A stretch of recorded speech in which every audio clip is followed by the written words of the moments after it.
Welcome, ladies and gentlemen, to another episode of Broken Earth. I am your host, Warren. These are my wonderful players, and we have a new one. Sheer, say hello to the nice people back home who are watching. Hello, everyone. Hello, good news, everyone. Anyway, there's a demonetize, but let's go ahead and It's never good news. and roll the dice of destiny to see what happened last session. And of course, Sheer will not be answering this one, but he will be on the line next session. So I have Mike. Mike, what happened last session? The vibe check to end all notes. vibe checks. Last session we got into a big fight. We kicked some ass. Let's see. Hold on. It's coming back to me. Mhm. Brandon and his people were coming to get the Oasis keys. Holy shit, I remembered. And they shut up. They came full force, attacked the fort, and we did our best to repel them. We eventually failed because fuck you, teleport. Team Rocket's blasting off again.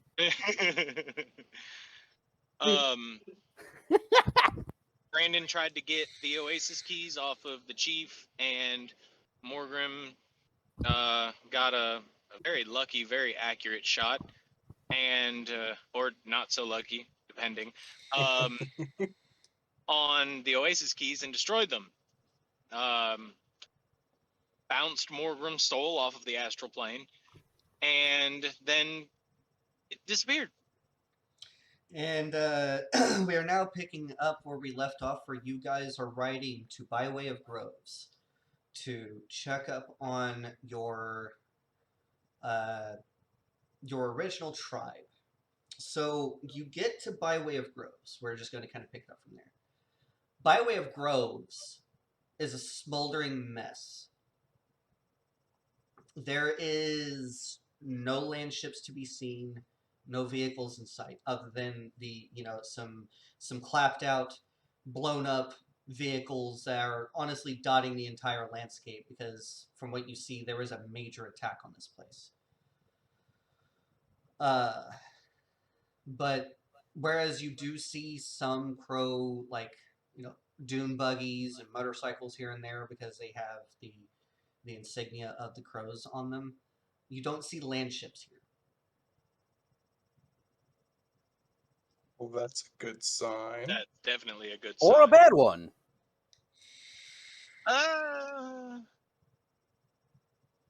So something that big doesn't move without leaving a trace. I'm gonna start searching the perimeter, looking for tracks heading in a different direction other than the direction I know they came from. Go ahead and give me a survival check. Shit. While he's doing that, I'm gonna grab Inti and we're gonna just ride through town real fast, just like this crisscross pattern, just up and down the streets real fast, and see if we find anything, anybody. You find nothing but bodies. They These bodies are. There we go. They appear to be like laid out with signs of battle. There doesn't appear to be any killing of civilians or anything of that nature. It appears to just be quite a few braves. Honestly, a raid in like a circular pattern where the land ships used to be parked in the center of the town. But I mean, they ended up fighting to the last. It appears. A couple of them you can see shot in the back, looking as if they were traveling towards something in the center, possibly the land ships. But they ended up getting shot in the back and killed before they could make it to their goal. I'm going to preface this by saying I apologize to the dead crows. It's probably my fault. I really pissed Brandon off. Yeah. Make a roll a d20. Oh, you need me to roll for you. Yeah, that's Somebody roll for me. Yeah. right. Does anyone want to give him the help action? I I rolled will. for him. I also rolled a 13. Okay. So You do see some gigantic ass tracks that would most definitely fit the land ships leading south.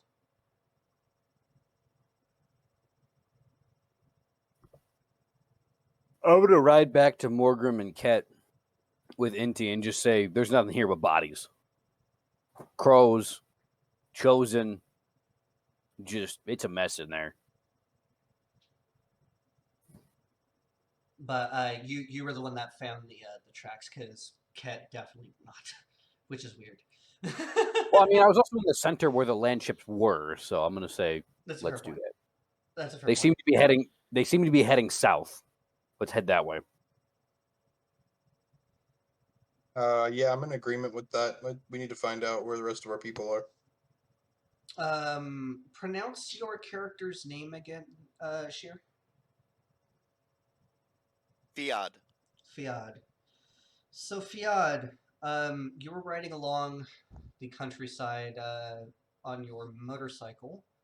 We're going to say you were coming from. Let me pull up a map of Kansas here real quick.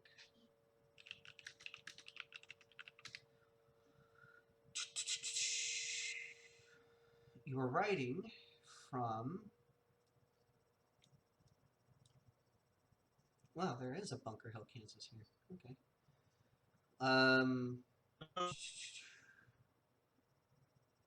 From Junction City, a small settlement, mostly just like a stop off for trade going to the far east. But you're riding from Junction City. Um, Honestly, I would think the countryside that you were saying is rather quite beautiful. There's not a lot of old world,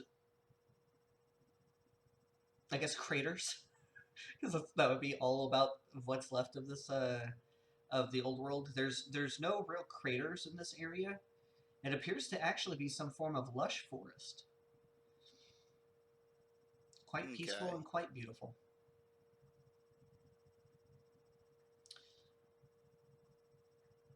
But as you round a turn, you see one of the biggest diesel trucks you have ever seen. There are bodies on the side of the road placed up on crosses. Some of them are gutted, some of them are not. Crows and carrion birds appear to be feasting on them until you ride up and disturb the peace with your motorcycle.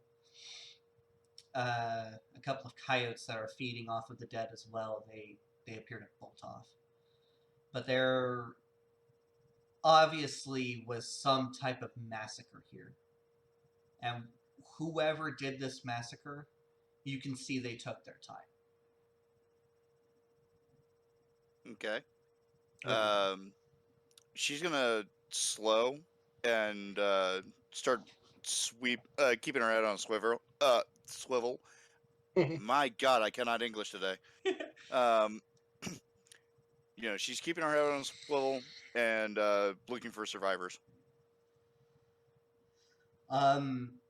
Whenever you get into one of these trucks, I mean, this truck is about as big as a ship.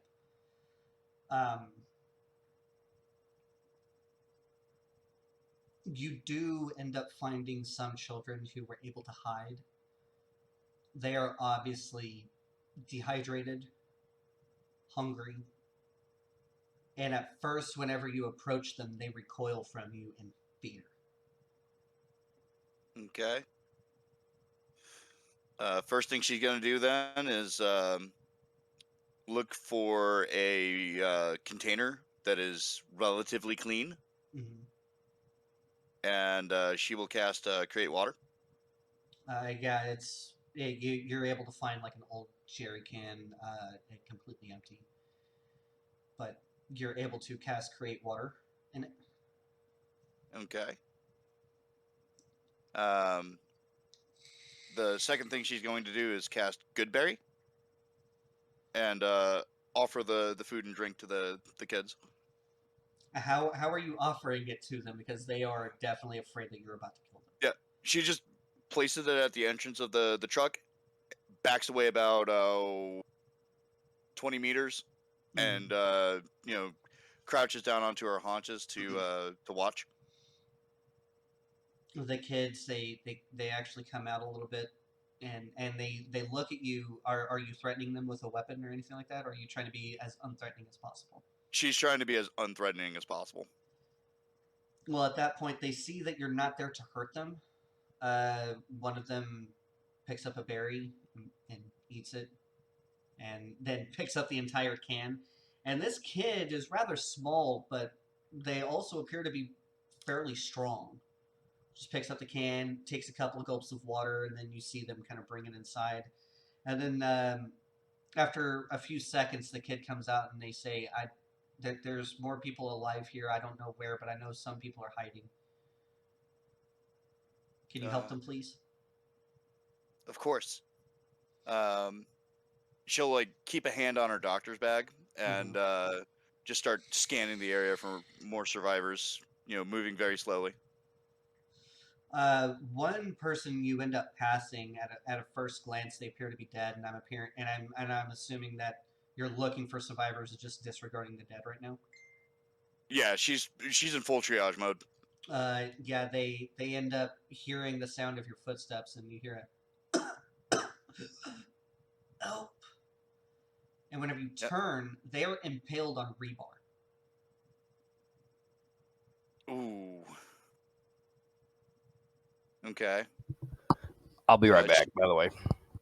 She's going to try and gently get them off the rebar while casting Cure Wounds so that they don't bleed out. So you're causing a lot of pain to this person. The only way that you would not cause pain to them is if you cut the rebar off, which I don't think you have any tools for that. She does not. So you're able to pull this person off, cast your spell, and the wound seals up a little bit, and you've definitely stopped the bleeding. But this person, they're not looking good. Okay. Slinging her doctor's bag around to her front, she just starts going through looking for, poultices, gauze, everything that she has at her disposal, and just starts trying to take care of this person. Mm-hmm. At the very least, she's going to ease their passing if there's nothing else she can do. Well, you've definitely stabilized them. The best thing that you can do is just honestly give them a painkiller and keep on going. Okay. So that's what she'll do then. She'll go into her dwindling supplies of painkillers and make sure that this person has what they need. Casting another use of Create Water and Goodberry to make sure that they're comfortable. Mm-hmm. So yeah, you end up going through. You're able to find some wounded, but these wounded are either people that honestly look dead from the start, or they are just hiding.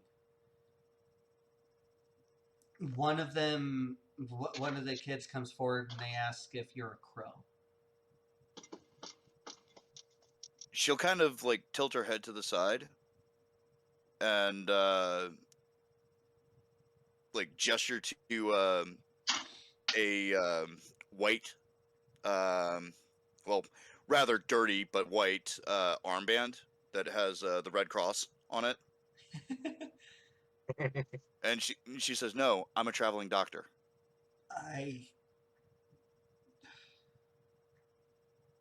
Well, you're not chosen, are you? What's a chosen? Well, that answers everything. Thank you so much. And these kids, they end up like grabbing your around your legs and just hugging you tight.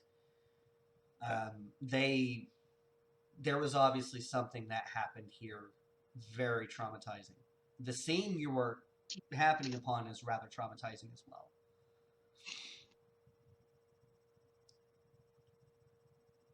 All right, children. Do you think you can convince the others to come out? I want to help.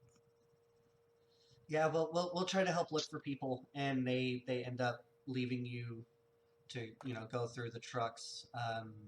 I mean, there are a lot of vehicles here, and from as you were beginning to study these vehicles more, these large ship-like trucks and these dune buggies, they are were militarized,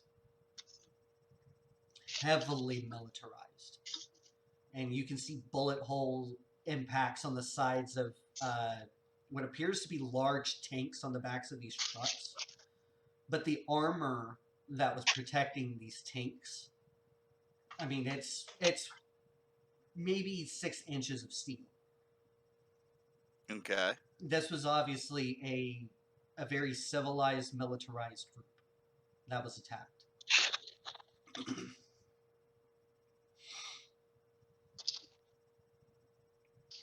Yeah. So as she's moving along, she's just going to be uh, muttering prayers and just trying to get a feel for how the land is treating this, because this is a traumatizing thing that has occurred here, and she's going to kind of ask for guidance from Gaia.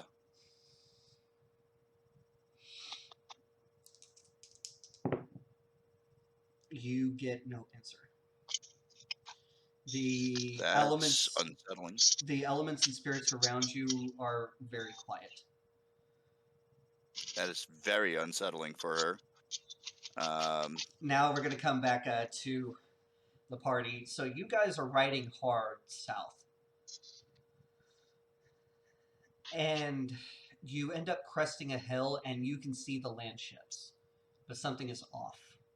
From this distance, maybe about 1,500 to 2,000 feet away, you can still hear the trucks running. And they're not. You do have a looking glass, though. You can kind of spy on these guys. Well, let's go ahead and do that, shall we? Roll me a perception. Rolling perception. Well, that's a 15. What's my modifier? I know it's going to pass, but +5, dirty 20.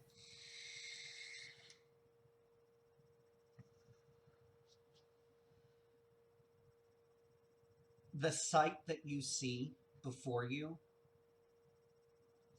is gut-wrenching. I actually need a con save for how grisly it is down there. Oh, Hold on, I've got an issue going on. What nut? There we go. Constitution save. Bingo, bingo, bongo. That. Oh boy. Uh-oh. bing bong. Fuck your life. 16. We're good. We're okay. You are able to keep from puking. But what you see are crosses with the desiccated and desecrated bodies of your tribe mates hung up on them. Some of them are cut up upon. A lot of them are feasted upon by carrion animals. I would know that Morgrim and Inti both have heal wounds now, right? They have used it before on you, so yes. I'm gonna look at both of them and say, if I beat you guys down there, I'm popping your tires. Get going now. We gotta go. And I'm going to hop on my bike I'm not done and yet, go. though. I'm not done Oh. yet, though. You do see down there a person getting off their motorcycle. They appear to do something to one of the trucks. Your spyglass kind of, this is as you were kind of scanning, and then you come back on this person. They appear to be dotting to and fro on these bodies of your tribe mates. Scavengers have already started arriving. We don't get down there now and look for survivors. We're gonna have a whole mess of people on our hands. We gotta go now. Okay, so you guys fire up the bikes and just head down with all haste. Guess so. So Time to go to work. Fiat, you are in the process of feeding and watering and just helping to ease the passing of someone that you can't save. When you hear a chorus of motorcycles headed your way.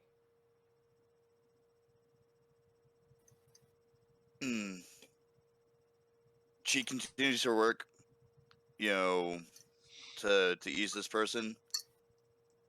Now she's starting to get a little bit wary, but she's trying her best not to show it to her patient. Yeah, so how are you easing the passing of this person?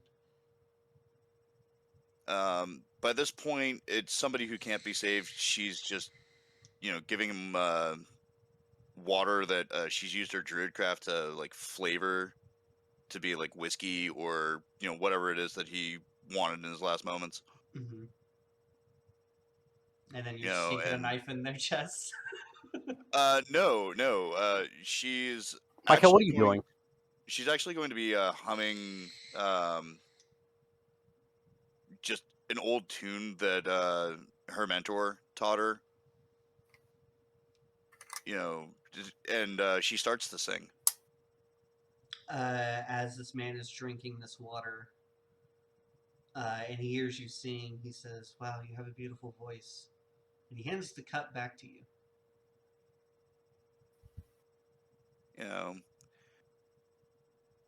Would you like some more? It's at that point that his eyes begin to just kind of stare. And then you see his face drop. And then he goes limp. Okay. She'll like fold his arms across his chest and close his eyes. While muttering prayers, may we meet in Tir Nanog. Mm-hmm. And she'll Well, you get no start reply from the moving for dead. Yeah. And she'll begin moving to the next patient.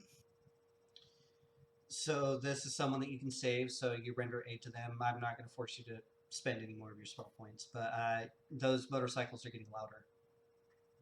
They're definitely coming your way. Yeah. She's pretty much going to ignore it for now, because if they were a threat, then You be whoever getting was shot still at. able. Yeah, one, she would be getting shot at. Two, any able-bodied warriors that were still around that she's already helped would start shooting. So she feels comfortable enough to continue along with her work. The people that you've helped, even though you've weaved your magics over them and you've helped them in some way, they're just so dazed. The only person able to defend this place is yourself. Okay. About how close are they? They're approaching rapidly. Give me a perception check. Okay. Perception.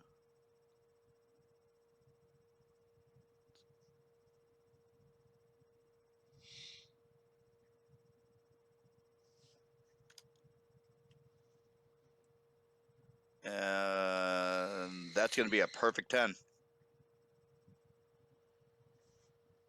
You hazard they're about maybe 1,200 feet away. All right. She'll raise her voice. Get in the trucks. There's somebody coming. I mean, the people who are still alive who can do that, they can. They can and they do begin closing themselves off in the trucks, and you hear that of the combat locks being engaged onto these vehicles. Yeah, and by this point she knows that she's probably going to die. It's best to appear as non-threatening as possible. So you're just gonna sling your weapons. Like she's just like, well, if anybody knows about this old world symbol, they won't shoot. Other than that, I'm just going to continue trying to help who I can before I die. So, Ket, I would imagine because of Marty, and I'll say that Marty kind of explained a little bit of what he saw. The second you hear of people down there, your tribe dying, you would be like riding faster than everyone else because of Kylie. Yeah, most definitely. The first person you see appears to be hovered over another body doing something with their back towards you. Fiad, describe yourself. You see a woman with a leather duster, long flowing red hair. Definitely not of the area. Just with her back turned. One thing you will definitely notice is the rather dirty white armband on her left arm.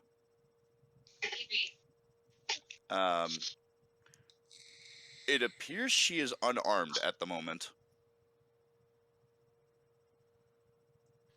Would I know what that symbol means? Give me a history check. Have you? Well, you have been in a rather large city before, have you not? Yeah. It was Colorado Yeah, I've Springs. been in many large cities. Yeah. So I'll say just a history check. All right. We've been in the silos, different cities. That's a 10. A 10. You would not know what that symbol means. Okay.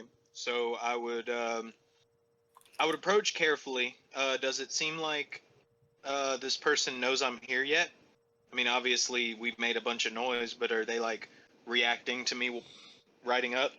You hear that motorcycle. Apparently, they were closer than you thought, Fiad. You hear a motorcycle approach, the kickstand immediately going out. Are you pulling any weapons, Ket? No. No. Like, I might have my hand over my shoulder, resting on my quarterstaff, but no, I'm not actually pulling a weapon. He appears.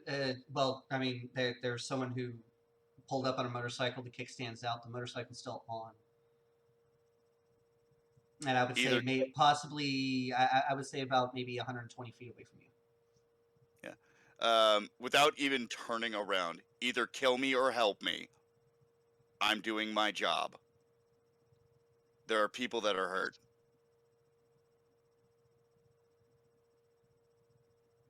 I would.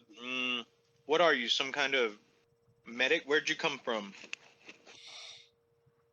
Which direction did I come from? Because I'm not familiar with the map. West. You came from the west. What map? Yeah. I came from the west, and yes, I am a doctor. It's at that point you hear another chorus of motorcycles approaching. Ket has already made contact with this person, Marty and Morgan. You had the rest of whoever was able to escape with you, to include the chief, behind you, and they are drawing weapons. I will immediately turn around and lift my hand. I don't have a comms on me, right? It's just on the bikes. I'll say that you have comms on you. I'll say through the comms, we got a friendly here, or we have friendlies, multiple injuries. There's a traveling medic here helping. I think she's okay. I'm going to say in Sioux. Think or no? Over the comms? Yeah. Okay, so it would be really hard for you to hear Fiad. You know that there's some kind of radio chatter going on over the radio, because pretty much what it is it's a trucker's mic, just kind of on Ket's shoulder. Okay. But what you hear is definitely not in common, but it's rather muffled from where you're at.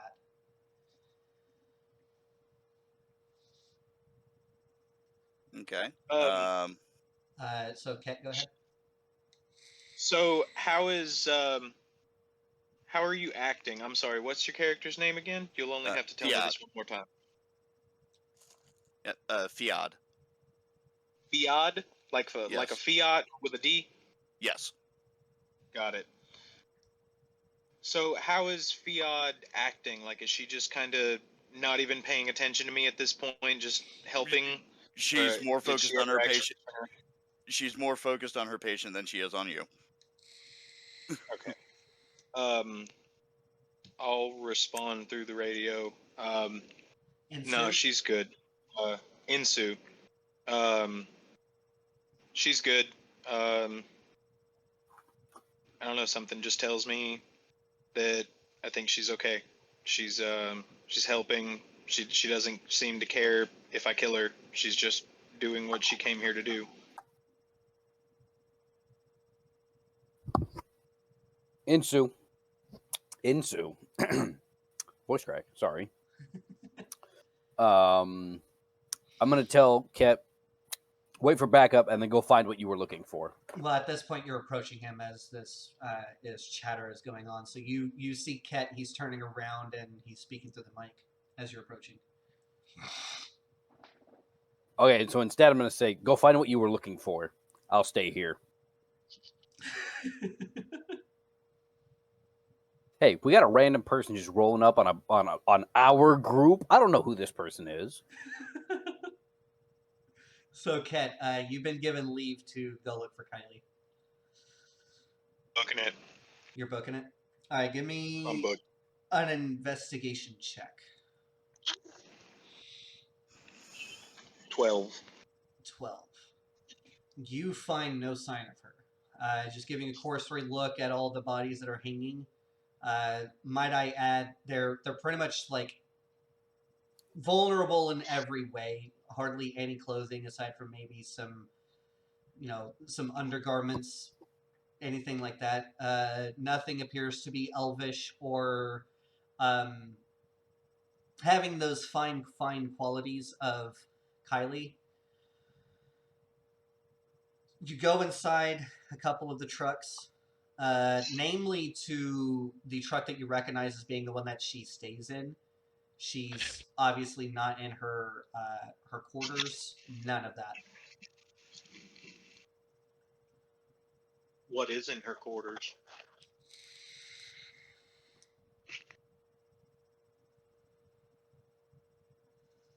I know it was never explicitly discussed, but I will say there is a blood spattered picture,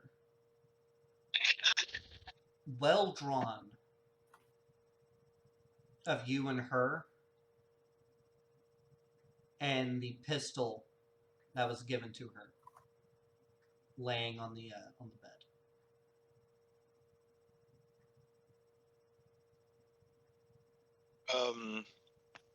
I'm gonna pick up the pistol, put it in my bag.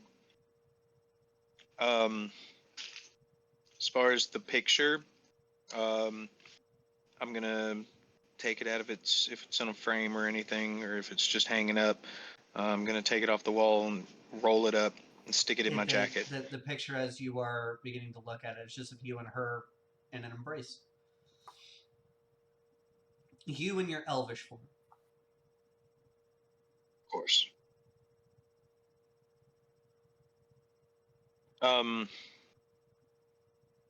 Yeah. Can you hear me? I can hear you. Oh, You're gonna be okay. fine. I was just making sure. I'm having to be quiet now that the baby's asleep. Mhm. Yeah, I'm taking the picture, rolling it up, putting it in my jacket. And I'm gonna look around the room more and see if there's anything else there. Like, is her belongings and things still there? The only trace of her is that picture and the pistol.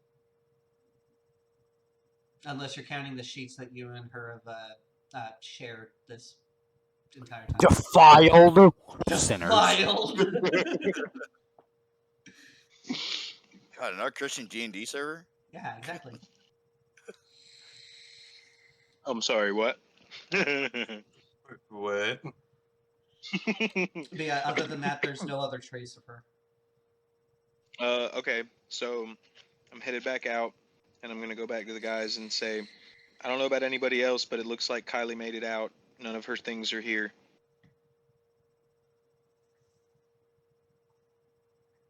Well, that's good. At least she's not among any dead or injured that we can find so far. Why you gotta say it like that, bro? I'm just being realistic, man. So to come back to, I guess Marty is confronting Fiad. Fiad, you have finished working on this patient. They're gonna definitely need some rest, but you think they're gonna pull through. Marty, she appears to be looking for someone else to help. As you're approaching, are you approaching with like a hand on a weapon or something like that? Yep, just on my pistol. The big iron. You know. Put a hole in your chest the size of Kansas, get funky. But yeah, she, if you will permit, Fiat, because you've, indicated Yeah. that you were going to be looking for other people, she appears to be looking for someone else, practically disregarding you.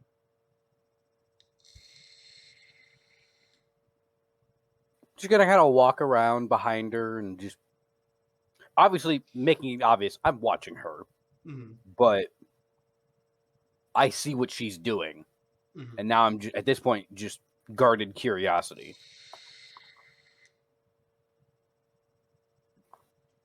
You were being followed, Fiat. Yeah. Impolite to stare. Either help me or hurt me. Pick one. Ooh, kinky. Kiki. That was what I was thinking. Nope. Done. Well, there goes that conversation. Sounds like something Kylie would say. Morgan Anyway. just- Jesus. Continue. Hey, Kat, I think she's over here. I smell tuna. Oh my god.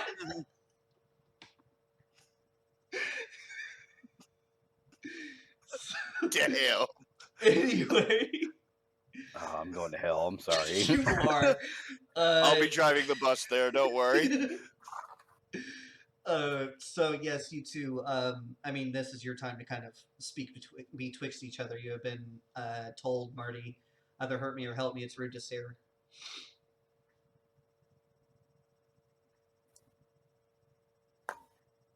One second.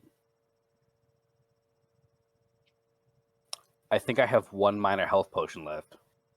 It's my last one. Morgan and Inti both had some up their noses, so we're just gonna walk up behind her, off to one side. I'm just gonna set the minor health potion down and then step back and like just kind of just back away and just continue watching. She'll snatch that up and again intensely looking for the next patient. The thing is you look at this man. He's wearing a duster with a plate carrier of the same symbols that you see all over these trucks. He's laying his hand ready to quick draw on you on a rather large hand cannon like weapon. I believe you also have a Marty Robbins tattoo. Marty Robbins. I literally look like this. Okay. Yeah. Except with a really long like dark colored trench coat. Long dark trench coat, plate carrier. I literally look like that. More of a stylized cowboy hat, more something like this. Thought I got stuff on my hands. I don't want to get it on my felt hat.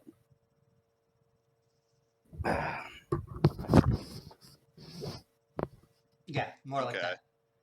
But he is really, I mean, he's not necessarily mean mugging you, but he's pretty much mean mugging you. And ready to kill you at a moment's notice. Yeah. But the symbol on his chest on his plate carrier is what catches your eye. Again, it's the same symbol on all of these vehicles. We need to have somebody draw that symbol. We do. Yeah. Tell Morgan she needs to draw a symbol of a really angry crow. Anyway, continue. Maybe on top of a skull, kind of like I'll talk the to her about it. Expendables. Yeah. Yeah. So by this point, Fiat is getting a little bit testy about the fact that there is somebody with a hand cannon ready to end her when she's busy like helping his people, and she just like kind of snaps in Cherokee. Um, I don't know you that. know, Mhm. I think. it's similar enough to Sue. Yeah, it Like is you very can kind similar. of get the basic gist of what she's saying. Of look, I'm helping your people. Call them out.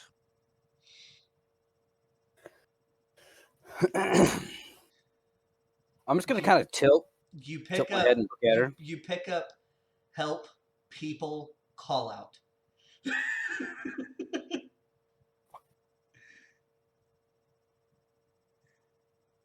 I'm going to repeat the phrase that she just said, like attempting to recreate what she said essentially, but in Cherokee. Obviously, I'm good with languages. However, I'm kind of gonna just feel how the words sound.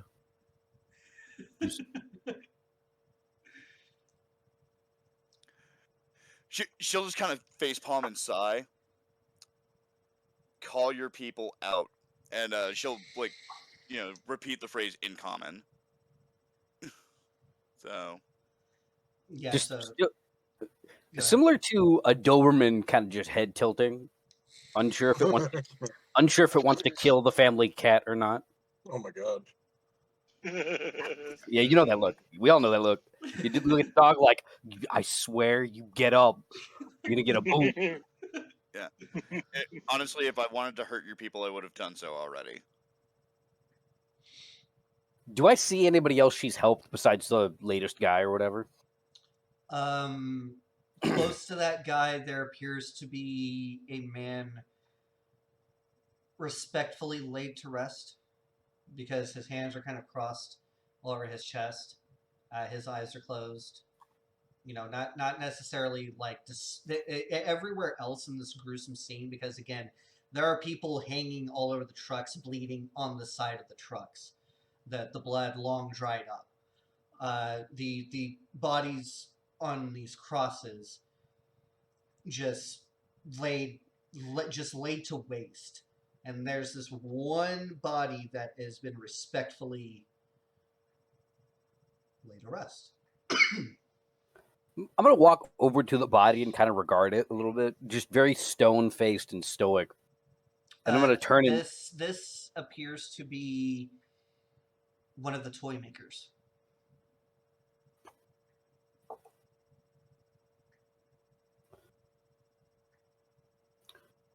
oh no. I'm gonna turn to look at her, and just while looking at her, just yell in Sioux, "It's Marty Robbins! Come out! We're here to help!" Or something along with that, something heroic. I don't know. Garrett, Channeling my inner Finn Stone side. Marty Robbins is here. Where do my D20 go? At There it is. first, you don't hear anything other than crows securing the area. I'm gonna yell very loudly in Sioux, "Hurry up!" They know it's me now. But then you start hearing all of the combat locks on the trucks disengage, and the cabs of the vehicles being thrown open. A couple of the kids come up, see that it's you, and I'm talking by kids, I mean like anywhere from the ages of 5 to 9. Come up and they almost dogpile into you. My little kitties, come here. One of which you probably gave a gun at some point. I'm actually, joke's on you, I'm actually going to look for that kid. NPC number 543. Yeah, that guy. Yeah, he's up across. No, I'm kidding.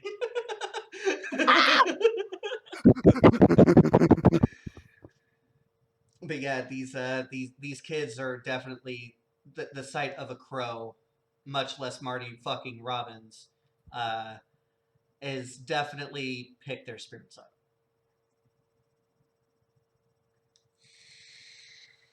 I'm just gonna kind of gather the small ones and just kind of like hug them, and just I'm gonna look to anybody age 9-ish and be like, and saying, "In Sue, you're with her. Go find people that need help. They run. If you can bring them here, do it. If you can't, take her to them." Yeah, they run off and they're looking for people. I'm gonna look at Fiat and in common say, "I'm going to trust you now. Don't betray that." And I'm gonna gather all the small kids, and I'm gonna go start looking for like the main command tanker or the land ship. Yeah, that's not hard to find. It's at the very end of the procession, pretty much at the front. Mhm. There, you've been kicking empty shell casings around, as everyone has been kicking empty shell casings around almost everywhere they walk. But there are just so many shell casings here, and so much blood. And the fact that the command doors are open doesn't bode well. I'm just gonna stand there and kind of stare at it for a second, and I'm gonna crouch down and be like, "All right, kiddies, I need you to do something really special for me, okay? I want you to go around and find. I'm gonna pick up one of the clean shell casings, and I'm like, I want you to find all of these that you can, okay? If it's got something red on it, don't worry about it. Just leave it there. But go around and find me all of these, all right? Just right around in here. Just stay where I can see you, please. I just got to go look inside here." They say, "Okay, Mr. Robbins," and they begin picking up empty shells. I mean, but they're picking them up like their little hands are full almost immediately. So one of them takes off a shirt, and they use the shirt to, throw the shells in. I'm gonna call out, "Keep your shirt on. Just make a little pile over here." Just kind of like put a little Okay. circle on the ground. Okay, and they just kind of wander around, just picking up shell casings, mostly just throwing them at each other. But they're picking up shell casings as kids do, obviously getting distracted at some point, but they're still doing what they're told. Just making them do busy work so they don't think about anything. And then I'm gonna go explore the command tanker or command ship. You go inside, and you immediately are greeted with the body of one of the like the braves closest to the chief. He has a rifle in his hands, and you just see multiple bullet wounds in his chest, one of them in his head. If you were to pick up his weapon and pull the magazine out, it is empty. I'm just gonna kind of hang outside and just kind of set the rifle leaning against the truck, and we're gonna go back in. So stepping over that body, there are again another two bodies.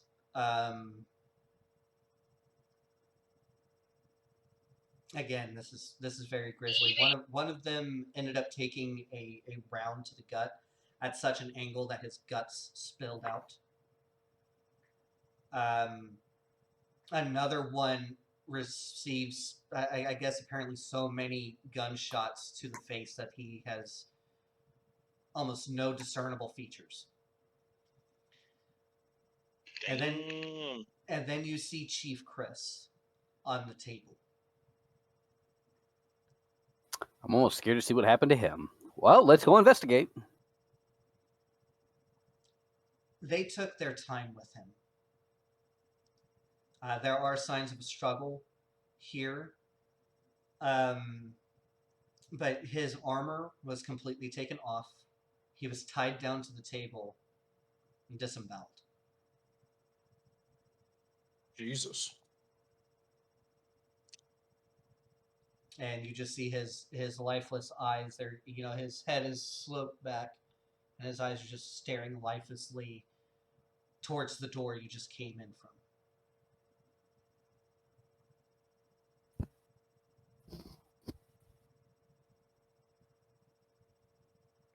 But the thing is on his skin, there are many bruises. There have been gunshot wounds. you can see that he definitely went down fighting. But he was captured. And this was done to him. I'm like legit sad right now. He was a G. He was a straight up G. that was a homie as much as a homie could be. Like he also was the tribe's father in a way. So I mean, yeah, Oh, bonus dad to bonus dad. yeah. I would need you to roll an investigation check after you get over the shock of what you were looking at here. That's a 14. What's my investigation modifier? Really now? Okay. 13.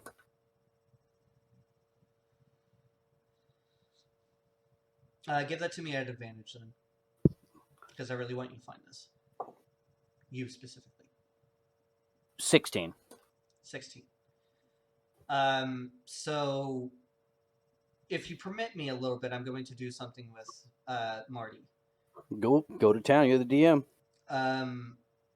So Marty, I think what he would do is he would just kind of go over to Chris, cut him loose. Maybe pull a nearby blanket or something and cover up what was done to him, and maybe hold his hand for a minute. But then you look up, possibly with tears in your eyes, and you see a secret compartment. Not so secret now, is it? It just happened to stand out to you, like the rest of the paneling here is all one piece, but this is just two pieces. And you let go of his hand, and you click this compartment open, and there's a voice recorder. I'm going to very reverently pick that up and put it in my pocket.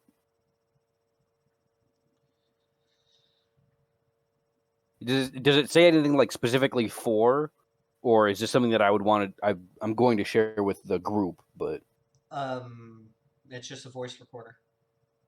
all right. So I'm going to grab it and put it in my pocket, and then I'm going to reverently pick up Chief Chris and take him outside, lay him in front of the land ship, and just cover him all the way up so the kids don't see. Are you saying anything else? No, I'm just going to be going in and out of the land ship, just gathering whatever I can, gear, firearms, stuff like that. Portioning out what's left. All right. Morgan. Damn, he left. Shit. Here, I'm here. Okay. So Morgan. I'm going to grab water real fast. I'm sorry. I'll be right back. We haven't necessarily talked to you a lot. What all is Morgan doing as he comes up to the scene? Well, I mean, obviously he's pretty mortified. I mean, just the amount of people here would suggest that the majority of the crows wiped out. But then that also begs, he's also trying to figure out, like, we just fought a giant, overwhelming force a day's ride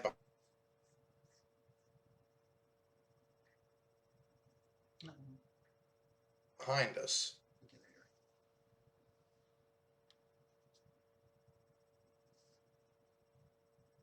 Internet. Hello. Okay. There we go. Yeah, I'm here. Everybody froze. I'm gonna Okay, turn sounds my your end. camera off, so not so much bandwidth is being taken up. Okay.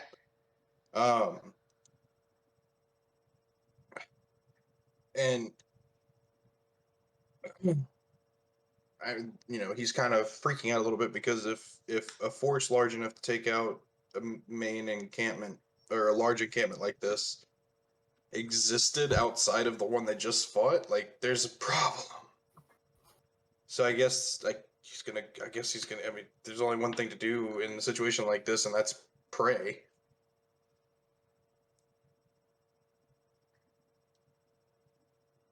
As you begin praying, what is your prayer?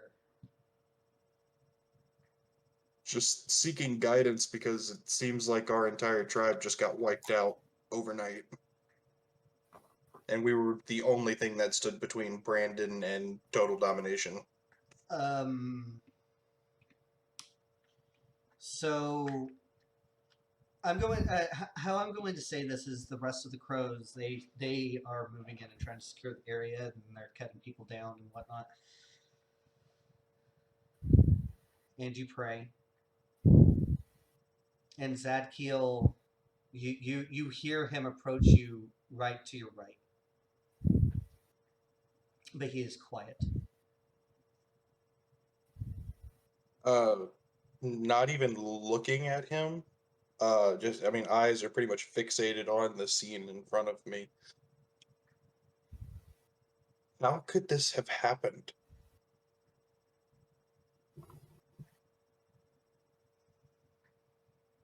This was done by Brandon's chosen. I mean, obviously, but we just fought a massive force. Those are the chosen men. I'm talking of his, I guess, his shock troopers. But how many could he possibly have? I mean, he decimated our entire encampment. I mean, we're talking about the bulk of one of the largest tribes on the continent. And he wiped it out overnight. Well, there's definitely you've definitely weakened them. I will say that. I'm just gonna kind of turn to him, just He has fire. tears in his eyes, looking at the Just- scene as well. Just turning to him, fire lighting up in my eyes. Weakened them? We can't fight them. We don't have enough people anymore. Well, you still have 2 tribes in Emporia. I'm gonna reiterate this. We were the strongest tribe out on the plains. And his shock troopers wiped us out? We can't even approach the other tribes from a place of strength now. They won't side with us if we got wiped out that easily. The tribes that are left are solely looking to survive. They won't side with someone who they think is going to lose. And right now, looking at this, we don't have a chance.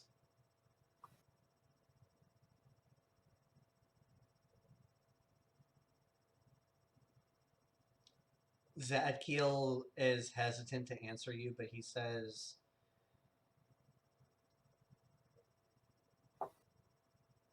faith in God will pull us through.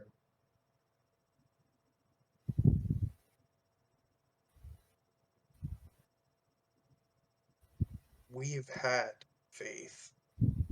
We still have faith. But we won't even survive. And we're the ones who are supposed to. Like, I can't stop Brandon from killing all of us. I can't save them. And I'm kind of gesturing over to like Marty and Ket and NT and As you gesture over to Marty, you see Marty pulling out Chief Chris's body, but it is covered. do I know it's Chris's body? You can see his head, his face, but the rest of his body is covered, and you can see a little bit of red in the covering, kind of bleeding through. I'm gonna look at Zadkiel and our own chieftain couldn't fight them off. We're braves. He's a battle-hardened chieftain. You've got to give me something here. I can't protect them, and I can't much less protect myself. I've already pissed him off. He's gunning for me now. So I'd put the entire party in danger just being around them. Zadkiel looks down and sighs.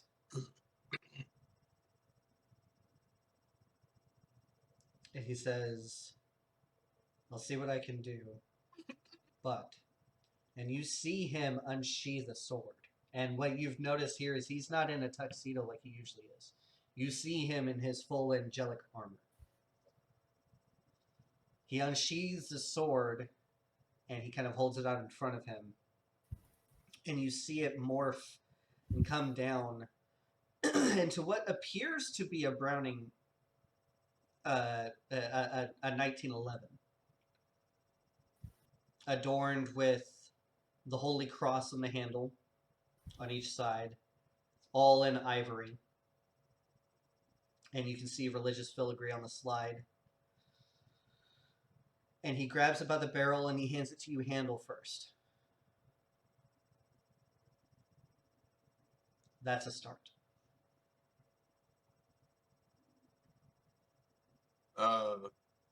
Morgrim's gonna just kind of reach out, take it by its handle. It burns, but you're able to hold on to it. But it's not like a painful, fiery burn. It's more or less a bit of cleansing in it.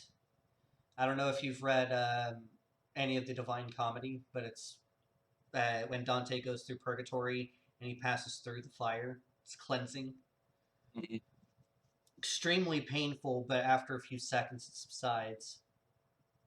And now you are in possession of this pistol, which, if you were to fire it normally, is a 1d8 plus 1 pistol. But if you use it as a spellcasting focus, you and only you get a plus 1 modifier to your DC and your spell checks. Very nice. Let me add that.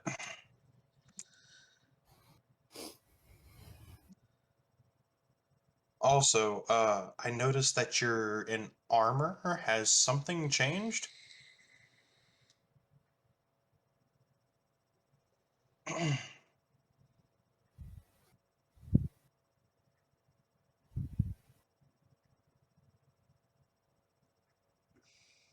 He has trouble answering that question because you know he can't tell you much. And he says, I'm here to protect a friend in a time of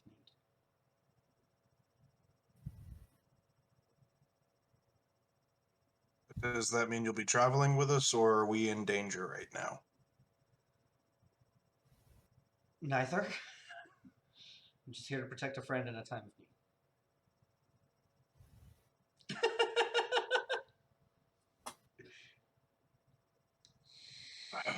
You wouldn't happen to have a shovel, would you? We got a lot of work ahead of us. Unfortunately, no, but that's the best I can do. I need to go back and report. He's not gonna like this. No, he's not. And with that, I'm just gonna turn and start walking towards Marty.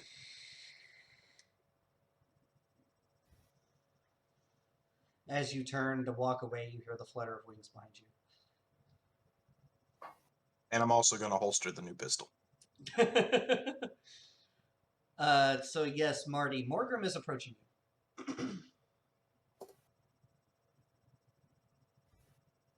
Fiad, you look over and you see this tiefling dressed as a holy man. He walks past you and is approaching Marty.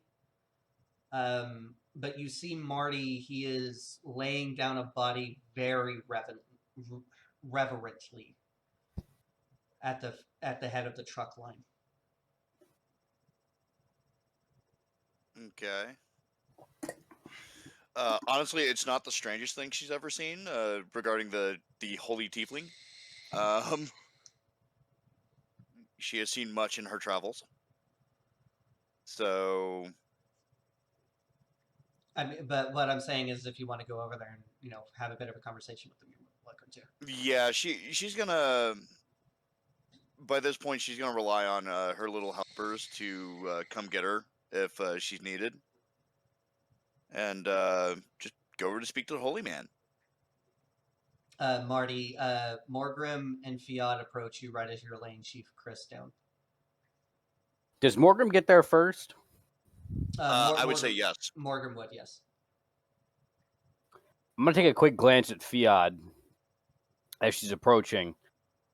Turn, not like I'm trying to hide something, but just kind of like turn like I'm gonna start looking out, like just out, because obviously this is a traumatic experience. I'm gonna pull the voice recording out and kind of just shake it to draw Morgan's attention, and then put it back, and then just kind of go. It's at that point you did wipe a little bit of blood onto your face, but I don't think you would mind that, considering the circumstances. Look, I've blown myself up. It's not the nastiest thing I've had on me. But yeah, Morgrim, you see a voice recorder that Marty produces, and then you just see him just exasperatingly wipe his face. If you're speaking, we can't hear you. Okay, there you are. Yeah, we at the fort we dealt with the bulk of his forces. We dealt a pretty harsh blow, but it was his shock troops that did this.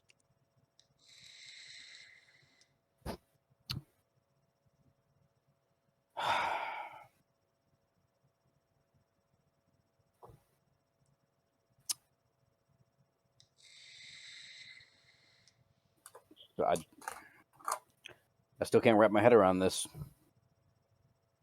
There's so many bodies. There's a couple hundred people here, all dead. It's gonna take us days to try to sort through this.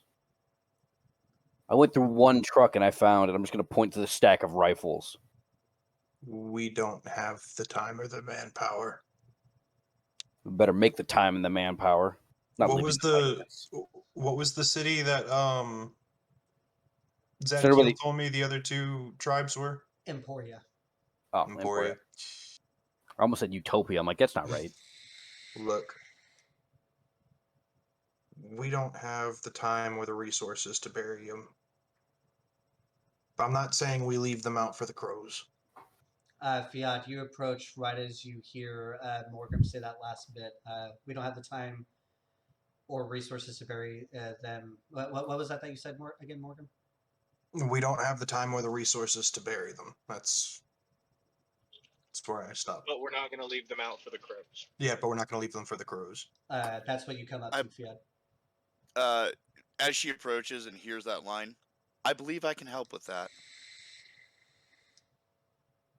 So, just using thaumaturgy, I'm just going to kind of, I think I might be able to turn my camera back on. Because, yeah. So, using thaumaturgy, I'm just going to kind of snap my fingers, and a little ball of flame is going to just like show up right here. And I say we give them a warrior's burial and move on to Emporia. My thoughts exactly. I was thinking that myself. Ket, you're seeing Fiat, Morgrim, and Marty up at the head of the column, all talking amongst themselves, and you see Morgan flick his fingers, and a bit of fire emanates from his fingers. And so what are you going to do, Ket? How far am I from them? You're walking distance. You can walk up to them. Oh, okay, yeah, I'm just going to walk over, and I'm going to say, what's going on? Obviously, you would fill me in on everything you just said. And I would say, yeah, that sounds like a good idea to me. And we'll get started piling bodies up. So, Morgrim, you still have like a flame going on with your thumb right now. Fiat's going to produce a pack of cigarettes from one of her belt pouches and just use the flame to light it. Her hands are visibly shaking. Yeah, so I'm just gonna kind of take a pipe out of my bag, stuff it with a little bit of tobacco, light it myself, just. And then I'm gonna call for the chief that we had just finished fighting with at the fort. Over. You see that he is helping. He's actually climbing up one of the crosses to cut one of the bodies down and having his men catch the body to lay it down at the foot of this cross. And whenever you call for him, he hops off. Fiad, this is the largest dwarf you've ever seen, and I'm not talking about in rotundness. So he's a tall one. He is a tall dwarf. He could pass for a rather stocky human, but the fact that he waddles a little bit in his walk, in his gait, definitely gives the fact that he's a dwarf away, other than the fact that he has a rather large beard. But he walks up and he says, "What's going on?" Then he looks down and he sees Chris. And he stops for a minute. And he slugs the shit out of the door, out of the side of the door of the... I was waiting for it to be aimed at one of us. Oh, yeah, I was about to jump. But he slugs the shit out of the armored door on the side of the truck. And this is 6 inches of steel, and he dents it. And you just hear him screaming in expletives of some dwarven dialect. And that's the only reason why you understand that they're expletives, because some of you know Rocky Mountain Dwarvish. This guy. But he is quite angry. If anybody wants to roll an insight check, you may. It's an insight check to see how angry he is. All right. It's more or less why he's angry. Denting a 6-inch thick door. Woo! 13. This is almost as if a mentor just saw his student die. And the anger that comes with it. I'm going to say in Rocky Mountain Dwarvish, he went down fighting, The inside of that truck is... Oof. You see him visibly breathe for a minute, and then he looks at Morgan. So what did you call me over for? We don't have the time or the resources to bury these people. Well, we're going to. We need to move. Do you know who did this? Because I do. We dealt with the bulk of his forces, but Brandon's shock troops came in and massacred our people. And we need to get to Emporia so that we can get the only 2 remaining tribes to help us beat him and make him pay for what he did. So your men need to set torches. Take what supplies we can and we move. He looks at you long and hard. Look, understand, Chief. The longer we stay put in one area, the more chances are we're going to end up like everyone else. And if that happens, it's over.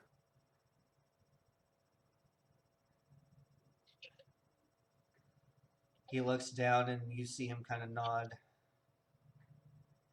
And then he looks up and says, "I know, Chris. He would have left some type of message."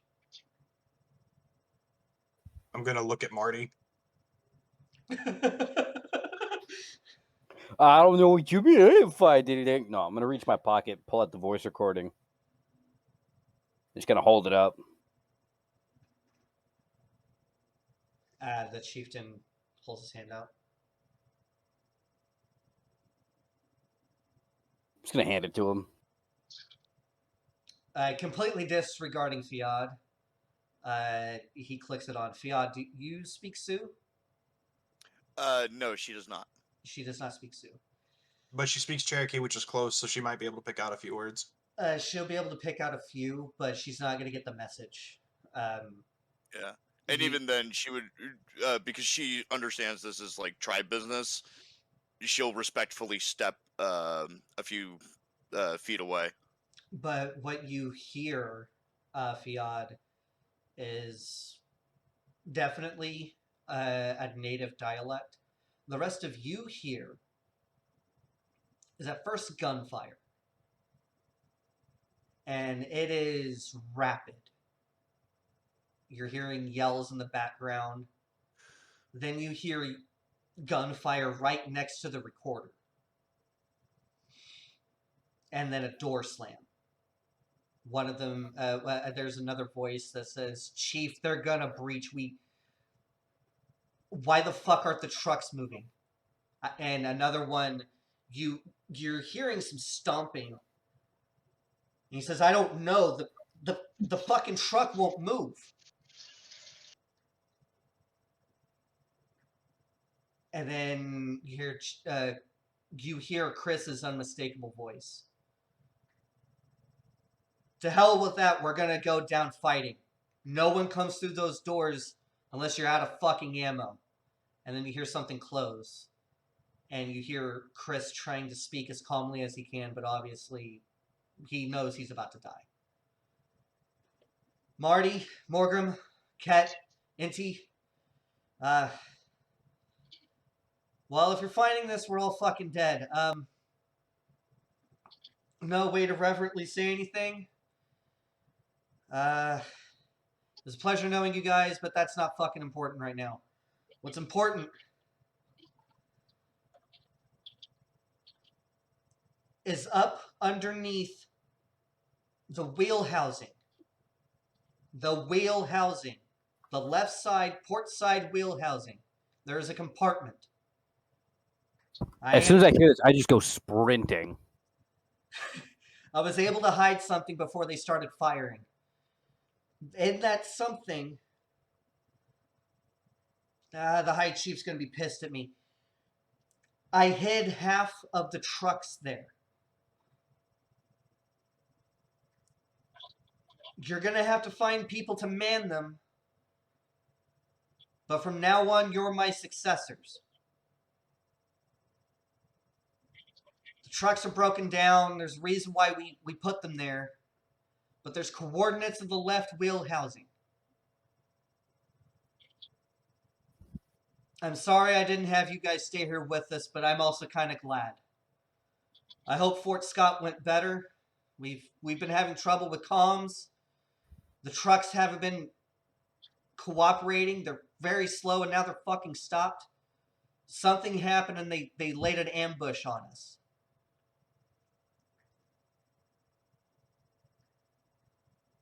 You know what you need to do. You make sure we didn't die for nothing. Or you damn sure are gonna die doing it. I love you boys." And then it ends abruptly to the sound of an ungodly amount of gunfire and the unmistakable "they're in," and then it cuts off.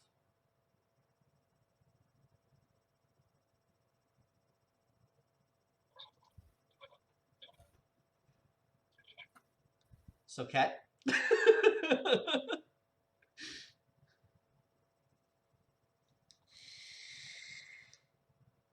Ket's emotions are all over the place. It was nice to hear the Chief's voice one last time.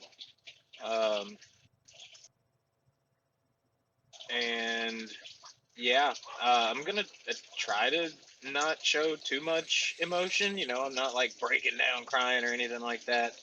But I'm gonna be looking. Your eyes are definitely red, I will say. Well, always. But I'm gonna be looking to Baker, or Jesus, to Marty, to see if he finds anything. So, Marty, you were able to find it fairly easy. You just kind of move your hand up in the wheel well, and you find something foreign. You grab onto it, start pulling at it a little bit, then you turn, and it just completely comes out, and there's a data pad.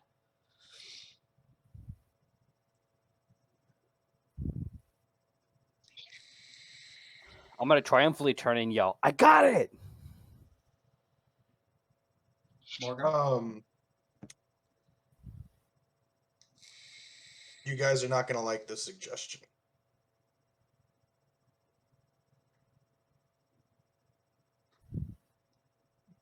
The rest of you take that on back to the High Chief. I'll ride on to Emporia and see if I can start talks.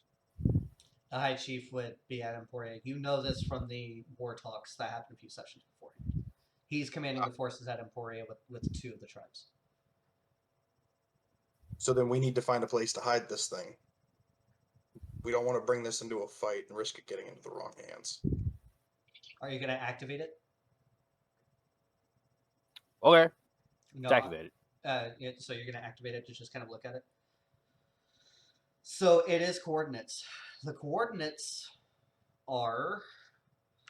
I must pull out my handy dandy map.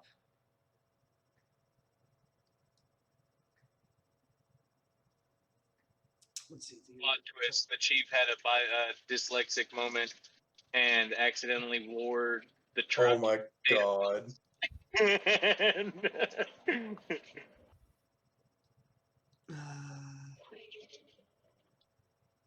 So at the crossing of Interstate 70 and Interstate 135, it is near that area, but it is off to the northwest near a town that you guys recognize as Lincoln Town.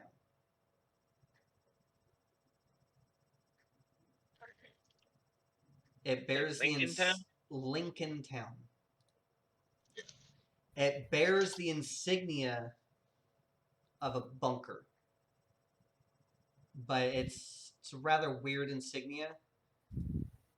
It's not necessary. It's one of the quote unquote off grid insignias, one of the hidden ones, and it appears that the person who logged that coordinate in is Chief Christopher Kraus. So as soon as I get eyes on this, I'm going to commit those things to memory, immediately take out my pistol, and shoot it. Out of my hand. Thank you, Morgrim. You're welcome. The I'm second just one he has shot in as many days. Actually, no, in one day. In one day. And to be fair, I shouldn't have to roll for that because we already know I can hit that motherfucker from about 100 feet away. I'm just gonna stand there holding the smoking. I am Broken. going to make you roll to see if you can remember it, though. Okay. And you already Right now? shot it. Thank you. We're going to retcon a little bit to where before you shot this thing, we're going to see if you can memorize it. All right. Let me pull up my thing real quick.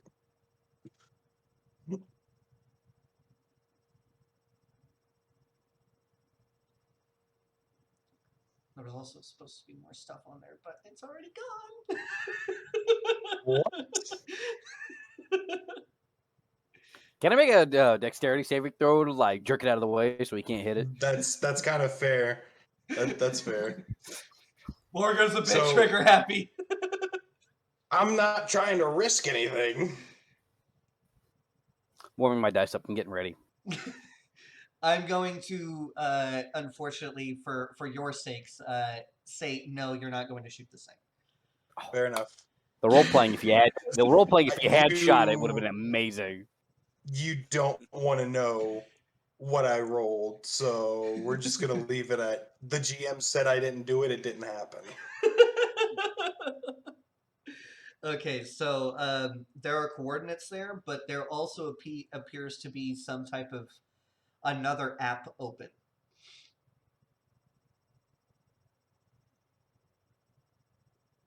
But Let's you kinda check have it to out. scroll to it. There you go. So you swipe, and it appears to be an unofficial, but tried to be official order. Get these trucks. Head to Pikes Peak.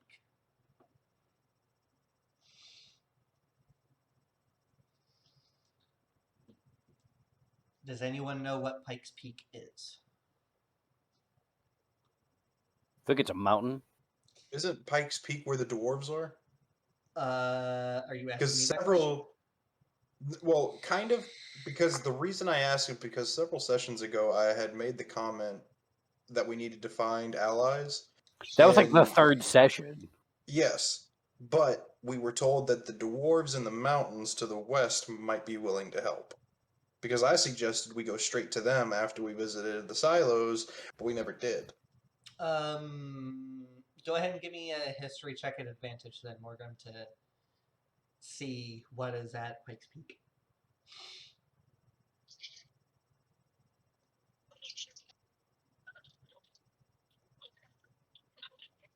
Okay, what's my history at?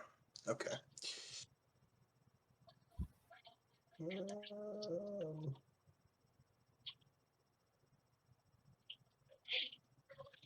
It's a 16.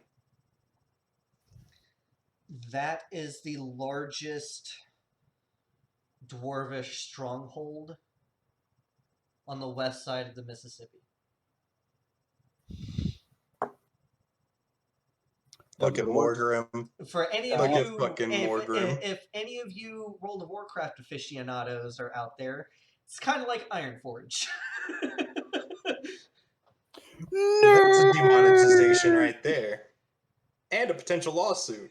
Because Blizzard No. likes to sue people. I say kind of not really. like, kind of like, yes. meaning but like there's anyway. dwarves there and like a lot of dwarves. That's about it. Oh, I bet you a fuck ton of dwarves. Who wants my attention? No, that's to Warren. Oh, we Because might have I've somebody been dropping in. slacking.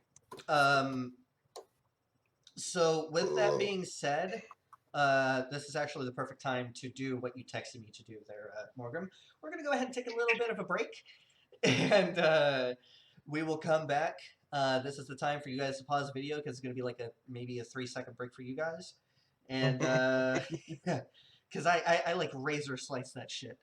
Go ahead, grab you some snacks, do whatever you need to do, but we will be right back.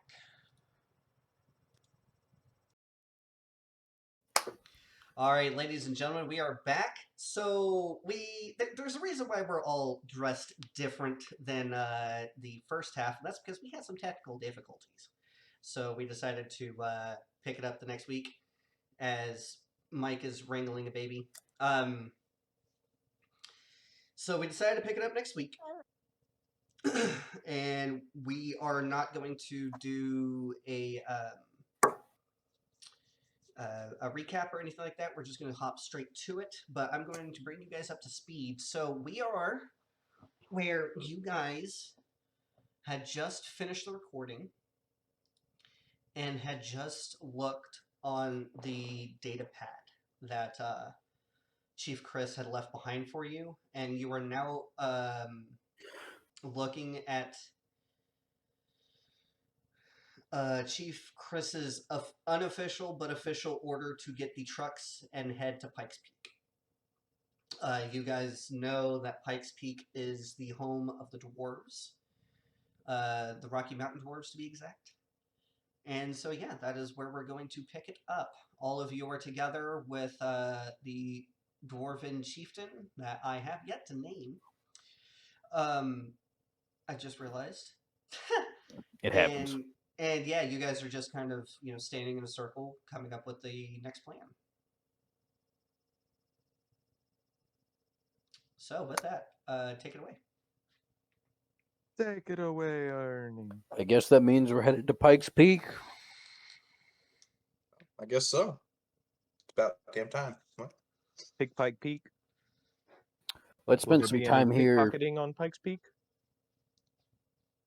Huh? What No, are you talking? nothing. Sorry, I'm just. Kit, what are you talking about? I don't know. What I thought. So, Fiad, your boots are off, yes? Correct. You feel the spirits are trying to tell you something. Are you going to try to listen? Yeah, like she'll sort of step away from the group, come around to the front of the truck, and just kind of kneel down and get into like a meditative stance, and just try to listen to the earth. The Earth is telling you that there are some life forms in need nearby, and to follow the tracks. Follow the tracks. Life forms in need. Okay.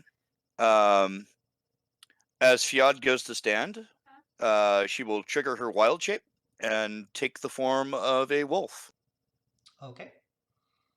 And So you see this woman, she stands up, she takes a deep breath, and as she goes to let it out, she morphs into a wolf. Marta's gonna jump about 6 feet in the air and go, ah!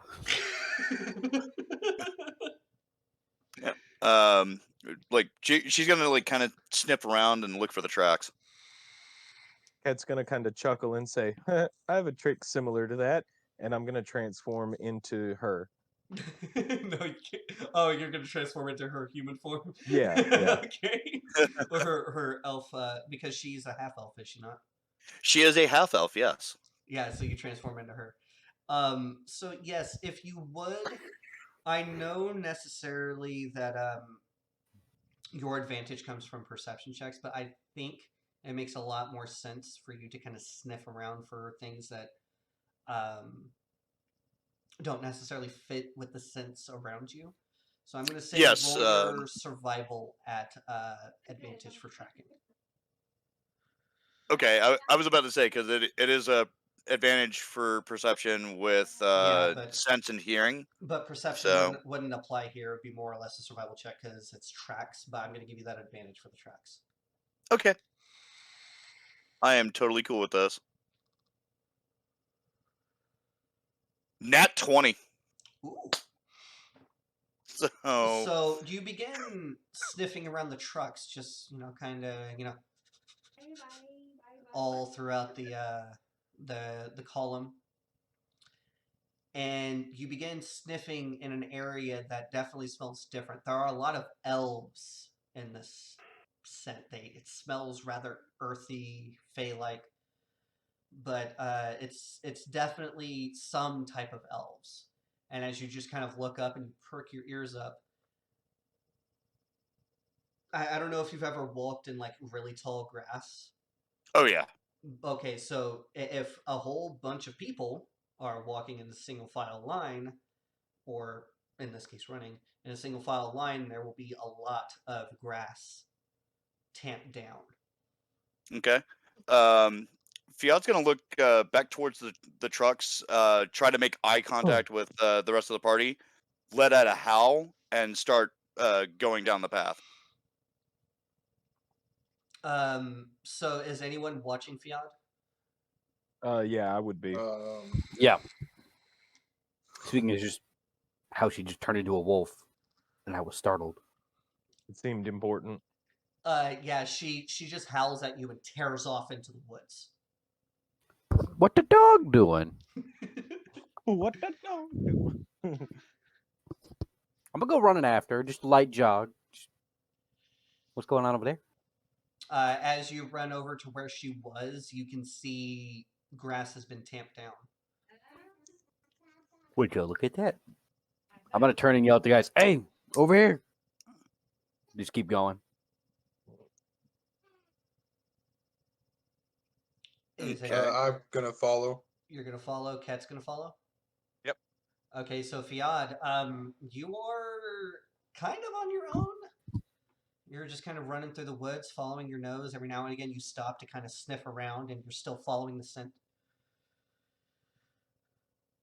You Yeah, gonna take she's off after like and leave these guys behind, or what? she's gonna try and maintain visual with them so that she doesn't need to sound another howl and scare off the people she's supposed to be helping. So Okay, so you keep on running through the woods, keeping visual with the rest of the party, and you guys are traveling for a while. You could probably say maybe 3/4 of a mile to a mile into the woods, but this wolf just keeps on. It's obviously this wolf is hot on the trail. And Fiad, you come around a bend, and you smell the unmistakable smell of a cook fire or some type of fire, Okay. and you hear voices. At this point, she'll slow shift back to her. For all you WoW players out there in the audience, her caster form. Hey. Um, and she'll just kind of like crouch down and wait for the rest of the party to group up. So you guys begin. You're still walking after this wolf, but then you see Fiat. She's crouched down, appearing to wait on you.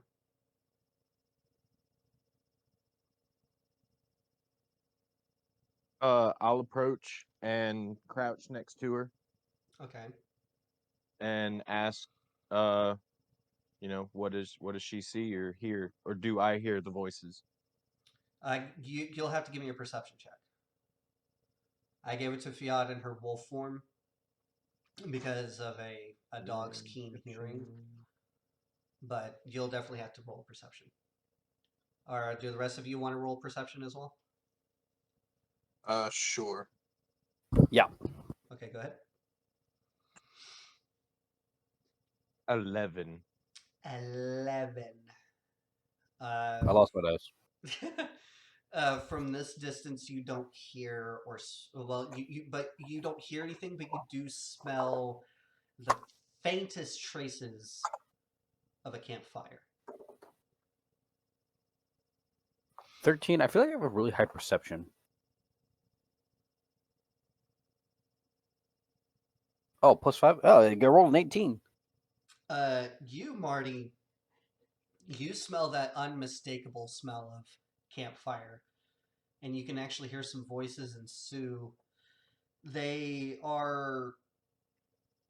It appears to be some type of argument. I'm going to stealthily creep from tree to tree until I get close enough that they can hear me when I yell, "Please don't shoot." But as you were creeping closer, right before I have you roll stealth, one of those voices is unmistakably your father. Bango. So go ahead and roll stealth. Yeah, here comes the nat 1, ladies and gentlemen. I was straight up. I'll drop it off my desk. I was about to be like, wait, That's actually a good didn't roll. we Hold on. do this already? Yeah. In an alternate timeline, maybe. Yeah. And an alternate timeline. 19. 19. So yeah, you were able to hide behind a tree. You're about maybe 50 paces away from them. I'm going to take my hat off and put it on the end of my shotgun and kind of hold it out from behind the tree and yell, "Ensue, it's Marty. Please don't shoot at me." You get out, it's Marty. Before the, your father so well. The whole shoot first, ask questions later mentality that he has. Your hat gets riddled with bullets.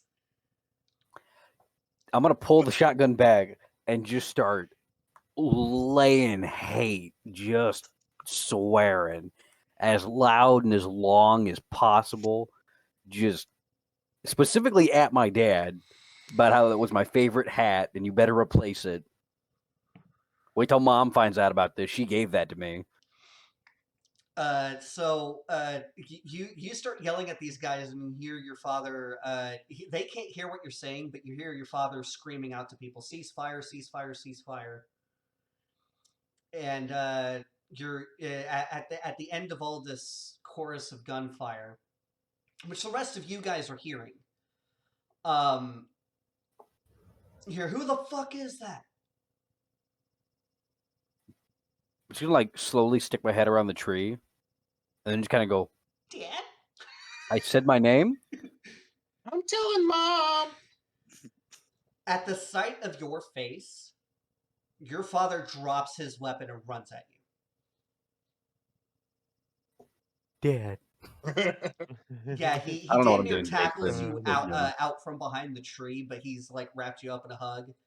and you hear him just saying over and over, I thought I lost you. I thought I lost you. I'm so happy you're okay. I thought I lost you. And probably, especially considering the events of the day, the most heartwarming thing that you have experienced in a while. No. Ain't nothing can kill me yet. They've tried hard enough, including me. So the rest of you guys are you were hearing gunfire coming up ahead from where Marty decided to forge ahead. What are you guys doing? Probably should have told him it was my dad before I just walked off. Sorry, Yeah, guys. Good luck. After the ringing of the gunfire, Fiat just tears ass in that direction. Rifle in hand. I thought you Ready were to still a wolf. rock. No, She went to caster form. Technically, in this game, caster form would be different for you, but we're not going to go there. Yeah. But as you were drawing closer, Fiad, the gunfire appears to have stopped, and you catch a glimpse of someone. At first, you're thinking that they're tackling Marty, but then you realize it's a hug. Yeah, she what just what kind about of. the rest of you? I'll come following behind her. Hand on pistol. Not drawn, but yeah, I come up and I see the hug or whatever, And you as well, Morgan. Yes. Okay, so you guys at first see Marty's father. As you're drawing closer, you can definitely tell that it's Marty's father. His tall, lanky wood elf form, and he immediately snaps his head towards you guys. But once he realizes who you guys are, he is just elated to see you. Although he doesn't recognize Fiat for Yeah. obvious reasons. Right, and of course, after seeing like the recognition in his eyes as he's looking at everyone else, she just lowers her weapon.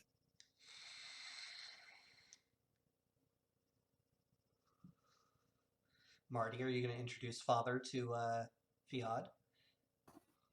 Dad, this is the new probie. Her name is Fiat? Wolfie? Fiat. Wolfie. She also turns into a wolf. Yeah, that was a surprise.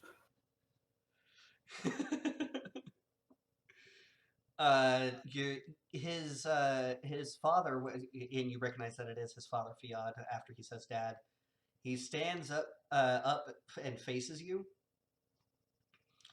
and you see him do a weird greeting towards you. None of the other crows did this greeting towards you. He waves his hands in some form or fashion, and he says, "It's a pleasure to meet you." And then, do you speak Iroquois?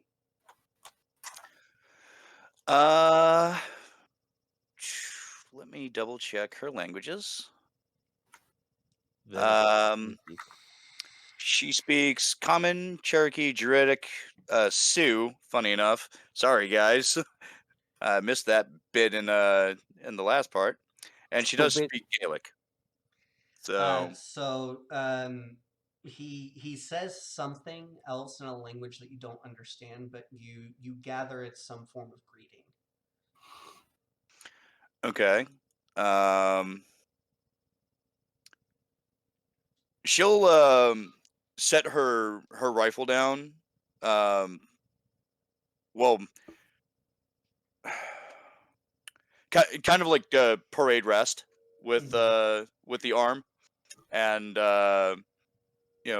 cup the hands on the end of the barrel and just kind of give a half bow.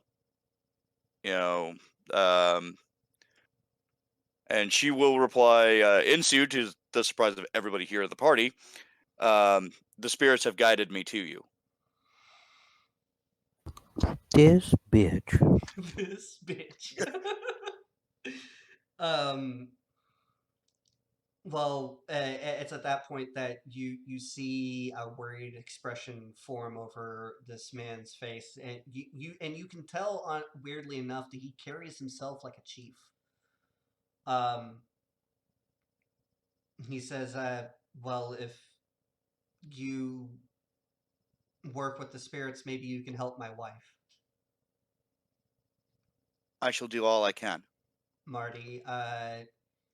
It appears something is wrong with Mother." Dad, what's going on with Mom? "I'll bring you to her," and he leads you guys back up the hill. And upon seeing fellow crows, everyone at this campfire, and there's a good like maybe 20, 30 people here, most of which are elves, these wood elves that are a part of Inti's old tribe. They are just elated to see you, and they begin, giving you guys welcomes, a pat on the back, maybe a hug and whatnot. But then they part the seas, and right next to the campfire is a sickly woman. A very fair wood elf woman, but she is. That fairness is since drained, and she is barely hanging on to life. Marty, you're the first to see this. I'm just gonna yell, "Mom!" and just start running to her. As you scream that out, she immediately recognizes your voice, and her head kind of slowly, but you gather it's as quick as she can muster. Her head slowly turns to you, and you can see a smile creep up, across her face, and she calls your name, Marty. Be right back. 2 seconds.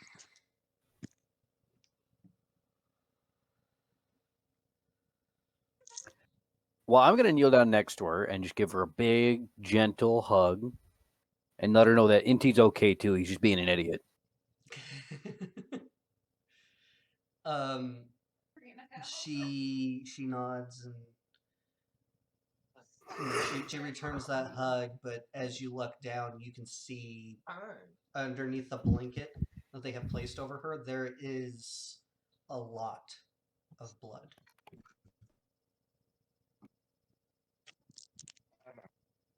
I'm just gonna immediately start yelling for Fiad.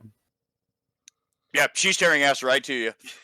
Fiad, your what the spell that costs you as you come up and begin inspecting this woman is a smell that one could describe as south of cheese. I know that That's smell aggressive. very well, actually. So Yes. And as you kind of uncover her wound, she took a wound, and it is definitely becoming infected with, and you can see the telltale signs of gangrene.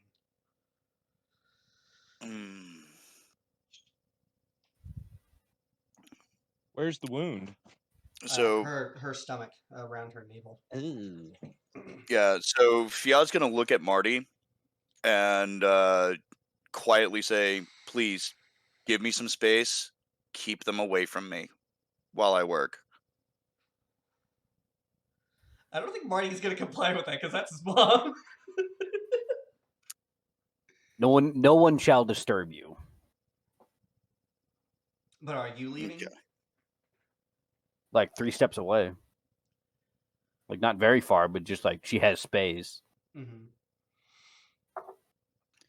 Okay, and pardon me as I check my spells.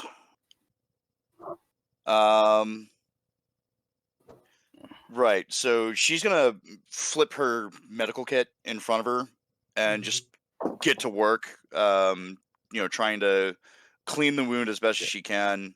Um, trying to make this woman comfortable before she just starts casting cure wounds.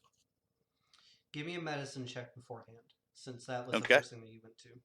Yeah, that's the first thing she's going to.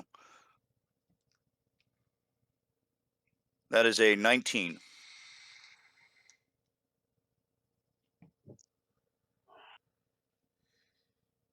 You soon realize that this wound is beyond your magics because the infection has spread too far.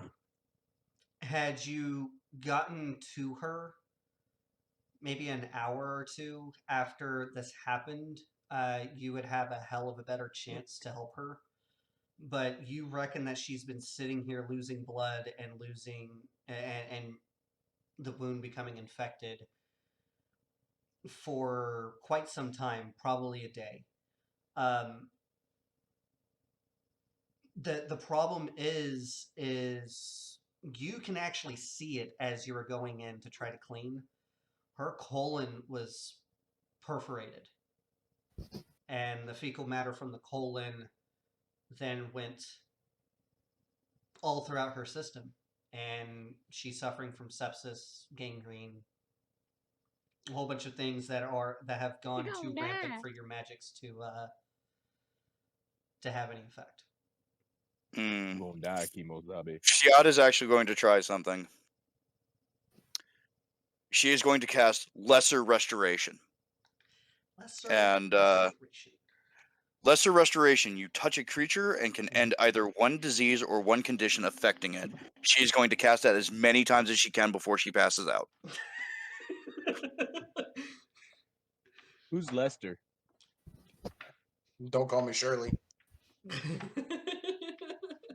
I hate all of you. It is a second level spell, by the way, boss. Yeah, I'm just looking it up real quick.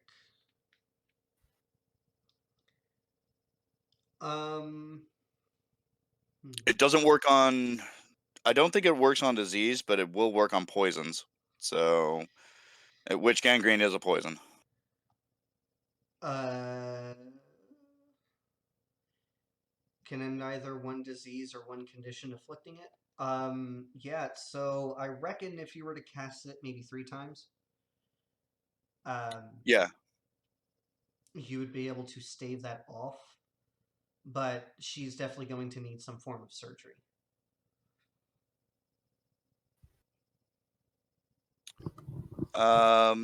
She'll relay that information. Well, after she finishes the third cast, she'll relay the information about surgery to Marty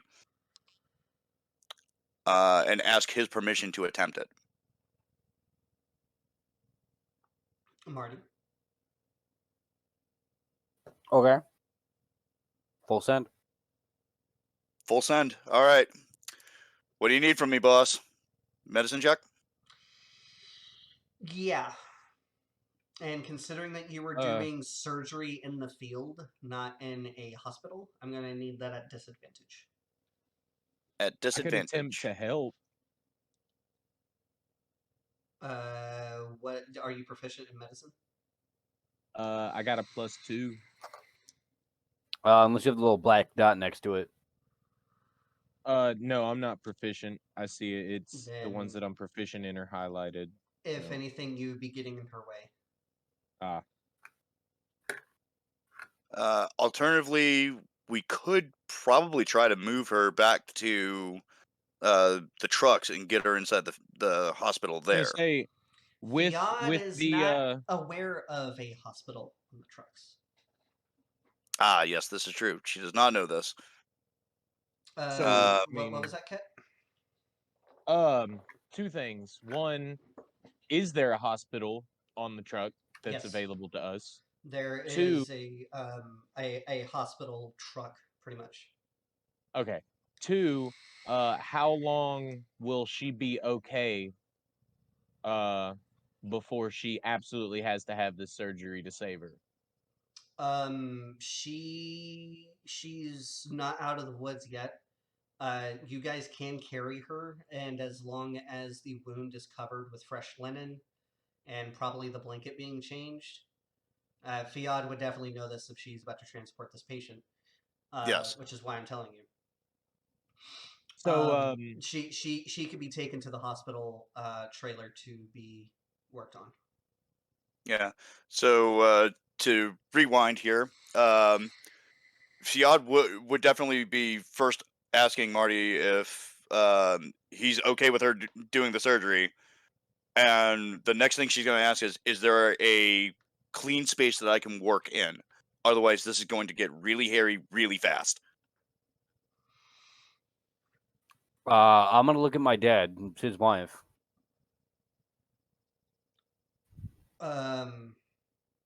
NT Senior, that is his name. Um, he thinks and mulls it over for a minute, and he asks, "Did you guys came from the direction of the trucks? Is the area clear?" Yeah, it's clear. Well, there is a hospital on the truck. I can't guarantee how clean it's going to be because of the massacre, but I mean, we could take her back to the trucks, and this woman can work on Fila there. We can purge it with fire. Are you saying that, Ket? Speaking Yes, of I which, will Ket, say. you are looking exactly like Fiat right now because you did not necessarily specify. Oh God, I otherwise. forgot. So yeah, I guess I would, and I would purposely say in my Ket voice, it doesn't matter how dirty it is, we will sanitize it with fire. Morgrim. I don't know what I'm supposed to say to that. I'll help however I can. Well, this this voice is coming from Ket, but Ket is in the form of a red-haired, heavily tattooed woman. I'm gonna look at him. Look at the other. Look at Fiad. Fiad. Look back at him. Look at Fiad. Yes, I'm the real one. I don't care. We've been through way too much already. Let's just. What do I need to do? All right, we need to get this woman to whatever cleanest spot you have available so that I can perform surgery. Otherwise, well, Well, she might not make it. I've done all I can right here, but she needs surgery. Otherwise, things are gonna go bad. how heavy? How heavy is she? Well, I mean, she's a wood elf, a rather short, lanky wood elf. Maybe 90 pounds, Okay. 90 to 110. Uh, I'll get her to the ships. You guys meet me there. I'll tell them when I get there to start cleaning out a surgical space. I'm gonna pick her up and I'm gonna cast Fly.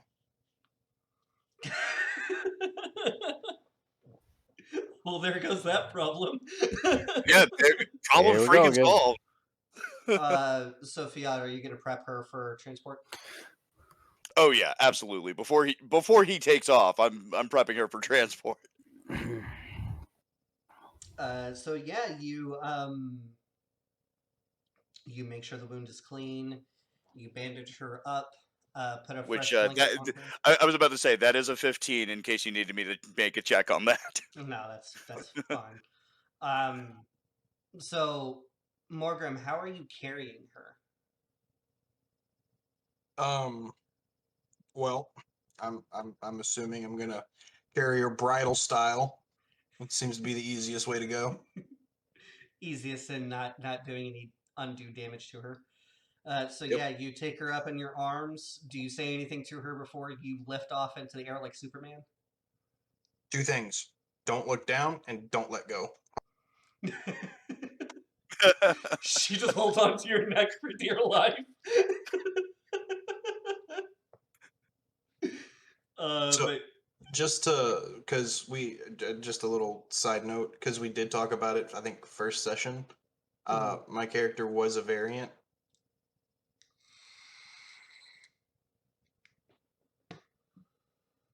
yes, we will get to that in probably next session. Do I get angel wings? I should get angel wings. I shouldn't have leathery bat wings. It doesn't make sense. We'll handle that next session. So yes, you cast fly, and you fly off into the sunset towards the convoy. Land ships. The rest of you, I'm assuming you guys are. Yeah. I'm assuming the rest of you guys are going to be walking back on foot. Yeah. Yep. So yeah, Yeah. you guys make it back. Morgrim, as you land, you go to the land ship that you know has a hospital in it. You open it up, and it is ransacked. All the medical supplies are gone, and you can also smell the odor of a dead man in here. And upon further inspection, the head camp, pretty much the camp surgeon, his throat was slit in here, and they just left him. Lovely. And there is a copious amount of blood that has since coagulated and turned dark. He's kind of laying all over his clothes, at his feet, onto the floor. Graphic. Yes. That's aggressive. Are the other troops from the other chief still around? There are some troops. As you immediately make a beeline into here, one of them does come up to you and they go, "What the fuck's going on? What happened?" We heard She's injured. gunfire.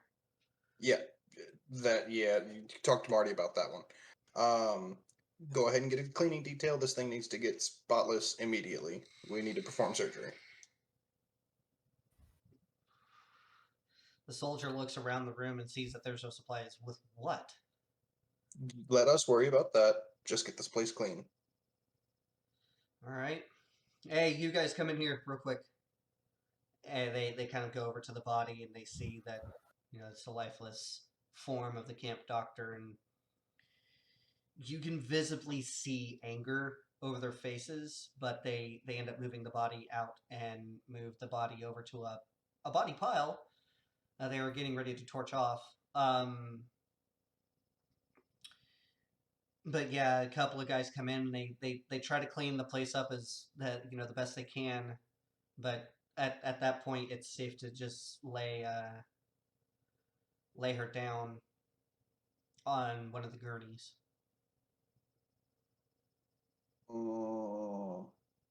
Yep. So yeah, you lay her down. You make her comfortable. I'm assuming you're gonna put like another blanket over her just to keep her warm. Yes, and I will try to, tend as best I can to any of the wounds I can get to without causing any damage.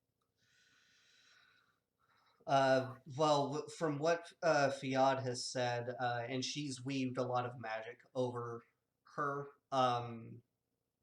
it is going to be way beyond your magics to do anything. So the best that you can do is just keep her comfortable. He's gonna need a colonoscopy.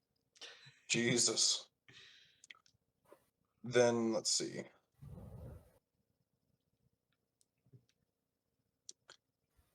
I'm assuming it's very hot where we are, and she's probably very hot herself. When people lose blood, it doesn't matter what region they're in; they get cold. Yeah. Let's see.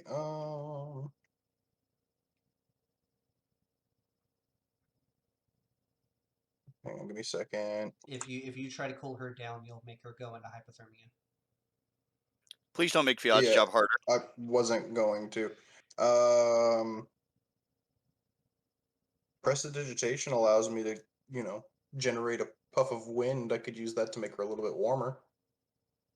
Just like warm air, just Yeah. Wait, Pretty much. Just constantly. Can't prestidigitation be also used for cleaning? Yeah, you can clean clothes.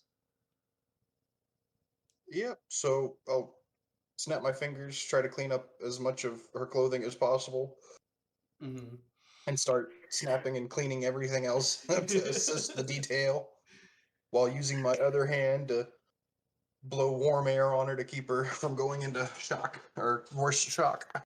Yeah. Gotta love everyday magic. So yes, you guys end up making it back, and NT Senior brings you immediately to the hospital trailer, Fiad, and you are the scent of dead is still heavy in the air, but you can still see that that your patient, she's still moving, and she's actually Okay. talking to Morgrim. I'm going to also use prestidigitation to get rid of that odor. Nice calming sense. But you also see the unmistakable splatter of blood off in a far corner, where Yeah. one could imagine that there was a body. Yeah, Fiat just kind of shudders a little bit at that, and climbs into the truck to begin prepping for surgery. Yeah. So you reckon with your surroundings, just with your your knowledge of medicine, that at one point in time, this place is probably stocked with everything that you would need to perform surgery and perform it well. But since this attack, it has been ransacked. All the medical supplies have been taken. It's not. I mean, it's fairly clean. Definitely cleaner than being out in the field. But I am not going to give you any advantage for being in the hospital, because the hospital is a shadow of its former self. So it'll just be a straight roll. I was about to say, at least it's not disadvantage. Yes. Fiat will look at Morgrim and kind of like notice that he's done a lot of the magic weaving in the area. Could you assist, please? Easily. I also have something to clean your hands, and I produce a jar of golden liquor. A friend of mine gave me this. It's pretty much guaranteed to clean anything. Yeah, she just holds her hands out. I dump a little bit. You only need a little. Don't worry. Yeah. Like she just like scrubs up. The unmistakable scent of moonshine that is probably 170 proof. It's a fills heavenly in. brew. It's a heavenly brew.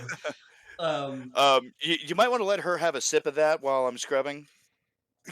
So I'm gonna look at what's her name? I just said her name and I totally fucking forgot it. We're just gonna say Inti's mom for now. Okay, I'm gonna look at NT's mom and say, okay, take you a nice large gulp, because what's about to happen is probably gonna hurt like hell, and this will help.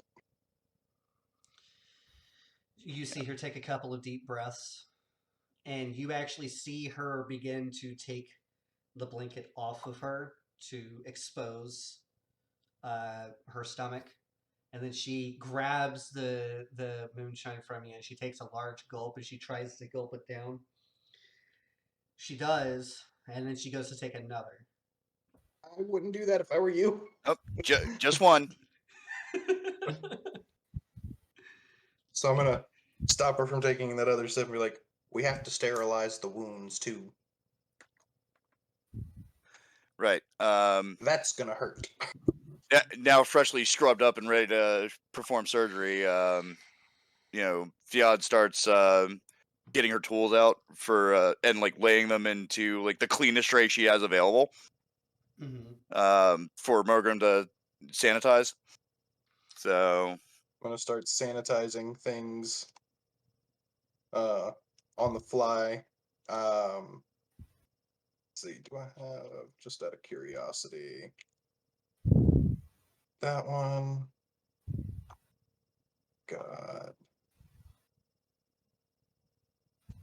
Okay. All right. Yep. Okay. So I'm gonna start sanitizing pretty much everything that Fiat's laid out in front of me, and I'm going to sterilize the wounds quite effectively. I'm gonna need a medicine check for that. Okay. Fiat can assist. Okay, so that is an advantage.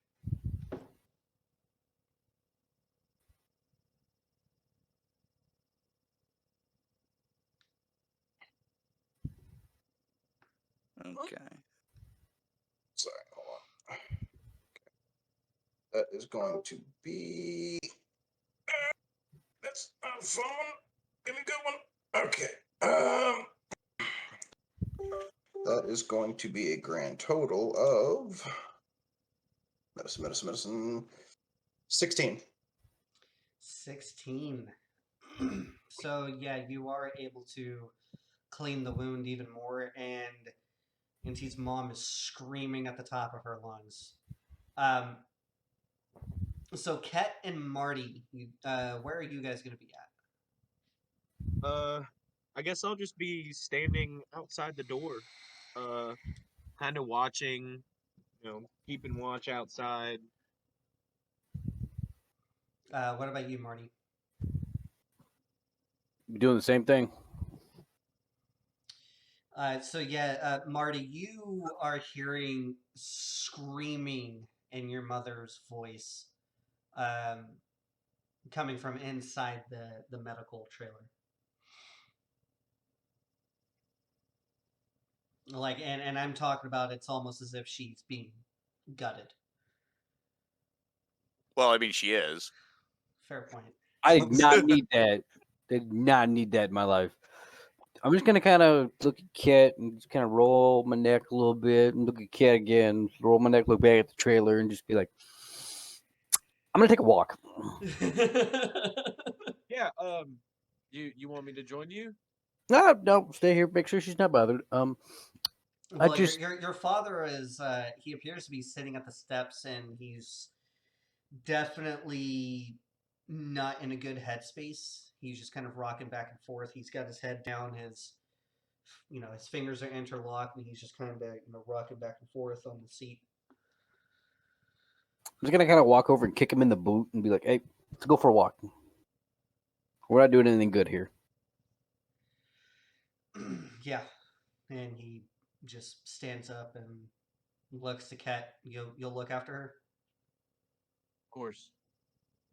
He just nods in an understanding way, and he follows Marty. Marty, you're walking down the line with your father, and you guys are passing multiple Braves or carrying bodies towards the head of the column. They've still yet to cut everyone down, but your father, he's just looking at all of this, and you can feel that he's on the verge of either breaking down, but yet also on the verge of wanting to take everything in this area and ripping it apart with his bare hands. I'm gonna walk over to the fire, the barrel fire. What is it called? It's not a fire yet. We just built it for Chief Chris. The bonfire? Yeah, Fire? technically, but yeah, we didn't light it on fire yet. It's not technically a fire. I don't remember what it's called. No, a pyre. Oh, pyre. Yeah. Or a Heat. pyre. Yeah. Yeah, I'm gonna go over to the Chief Chris pyre and just stick a cigarette in my mouth and just kind of look over to him, take out the recording that Chief left us, and just chuck it at him. Just toss it to him. Your father catches it, and before he plays it, he just kind of.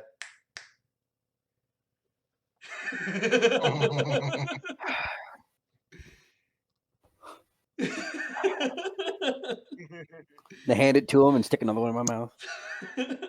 Yeah, I'll provide the sound for you there. There you go. But yeah, he's smoking on the cigarette and he listens to the recording. I might have to go here in a second. I'll be back, like soon. Well, I'll finish up with you until you have to go. But you guys hear the same recording that first voice, Chief. They're gonna breach. Why the fuck aren't the trucks moving? Voice 2, I don't know. The fucking truck won't move.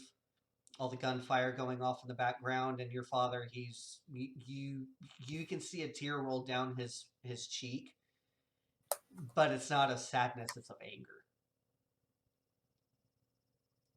He listens to the recording and he just takes a deep breath after hitting his cigarette, lets it out, and hands you back the recording. We got a new mission. We're headed to Pikes Peak. Once we pick up the trucks that you guys left. Yeah, I was on that mission. It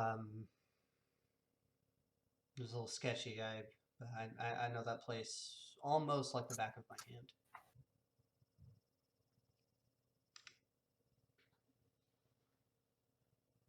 Once we finish up here, that's where we're going. How long's it been since we've gone and seen the dwarves? It's been a bit. You were maybe 10 or 11 at the time. Ah. It's been a few years. Do we have any old friends that we used to work with? Like somebody we specifically go to see just because we just liked that dwarf? Maybe naming NPCs on the spot. Sorry. I hate you. Oh, there he goes. Rohar. Just call him Rohar. He thinks to himself for a minute and he says, I mean, the dwarves have never shown us any ill will. But there was one guy that Chris would typically talk to whenever we would go. I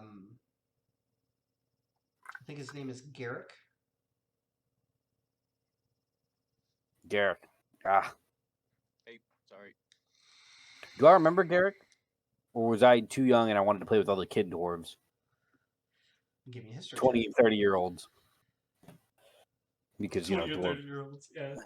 20 or 30-year-old dwarves. Well, that's a 19. I'm not even going to look at my modifier. You do remember before you were kind of whisked away to go play with the other kids, that he honestly looked a lot like the dwarvish chieftain. Roughly about the same height, the same build.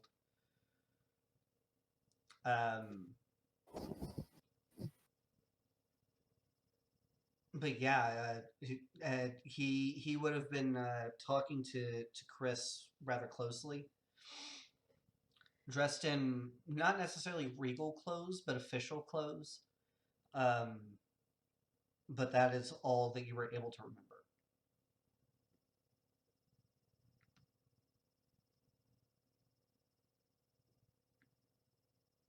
Okay. I'm going to tell Dad, I think I remember some of it now.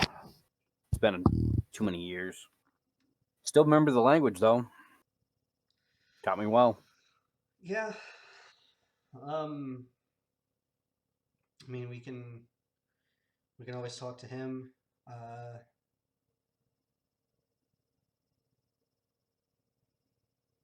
This, I just, and as he's saying that, he's looking to the rest of the convoy, and he just takes another hit off of his cigarette, just fuming, but also, really, really depressed. He's definitely worried about the rest of the tribe.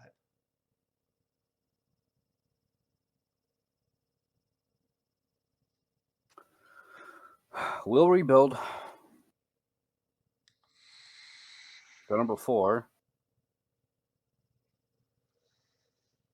Not like this. It never got There- this bad. There's mercenaries in... What town did we say they were in? Colorado Springs, if memory serves. There's a mercenary gathering in Colorado Springs. I'm not suggesting we hire them, but we'll do some recruiting. Too much new blood, though. I'm not a fan. Speaking from experience, and I don't necessarily envy you your position now, but mercenaries, they can typically kill for you just as soon as they would stab you in the back. I made that mistake long ago when the tribe up north, where NT, your mother, and I originally came from, there was a war, and I mean, a lot of those guys carried the same banner that attacked here, but The mercenaries turned on us. That's why I won't hire them. But if they want to come, they can. They'll live under our rules, our house. They'll be probationaries. And with that comes the rules. Anybody stabs us in the back, it's twofold for them. It would be twofold, but who's going to enforce twofold when there's no one left to enforce it? My experience, these mercenaries, they don't necessarily fight for honor or their homeland like we do. They fight only for money.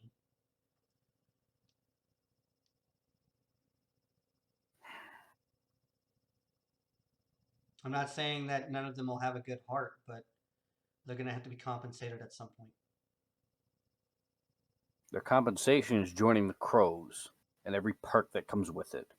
But if you think it's a poor idea, I'll let it go. Don't let it go, just keep it in mind.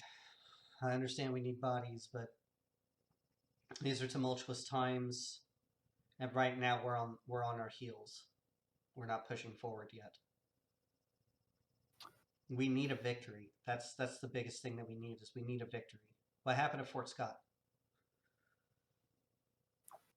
Is he asking what happened at Fort Scott or like what happened at Fort Scott? No, what happened at Fort Scott? He's asking what happened. I'm just going to go, yeah, throw my cigarette into the pyre. Mm-hmm. Just stick another one in and be like, we got it handed to us. We kept the keys out of Brandon's hands, but we made it out of there. Wait, and then he looks at Chris. Where's his keys? Who had the data pad? I think it was Morgrim. Morgrim had the data pad, but that isn't the same data the same kind of form of data pad that the dwarvish chieftain had. Yo, I was asking because I was gonna grab it and be like, these aren't the keys, right? Well, this isn't the keys. Well, we'll just say that's kind of laying down on the truck, so that you can grab it. I'm gonna walk over, grab it, and hold it up and be like, this isn't it. No.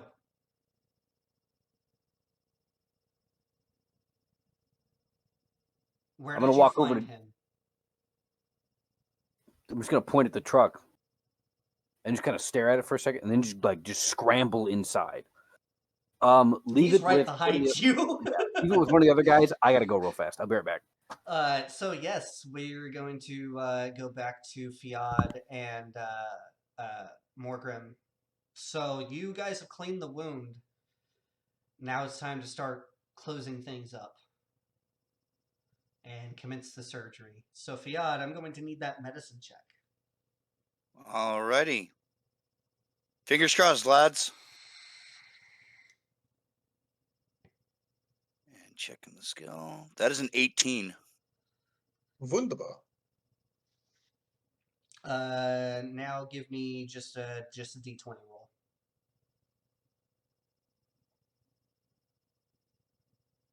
Can I provide a help action? It's just a D20 roll. 12. 12. The surgery takes you 2 hours to do. 2 hours of constant surgery. And for the first few minutes, like 15, 20 minutes, she's screaming. And then she exhausts herself and she's just passes out. And honestly startles you guys there for a second. And if you don't mind, Fiad, your fingers covered in blood would automatically go to her pulse. But Oh, of course. she still has a pulse. So you keep on working on her, periodically checking her pulse. But at the end of it all, when you're done, do any of you have a cure wounds? I do. If you would cast it for me.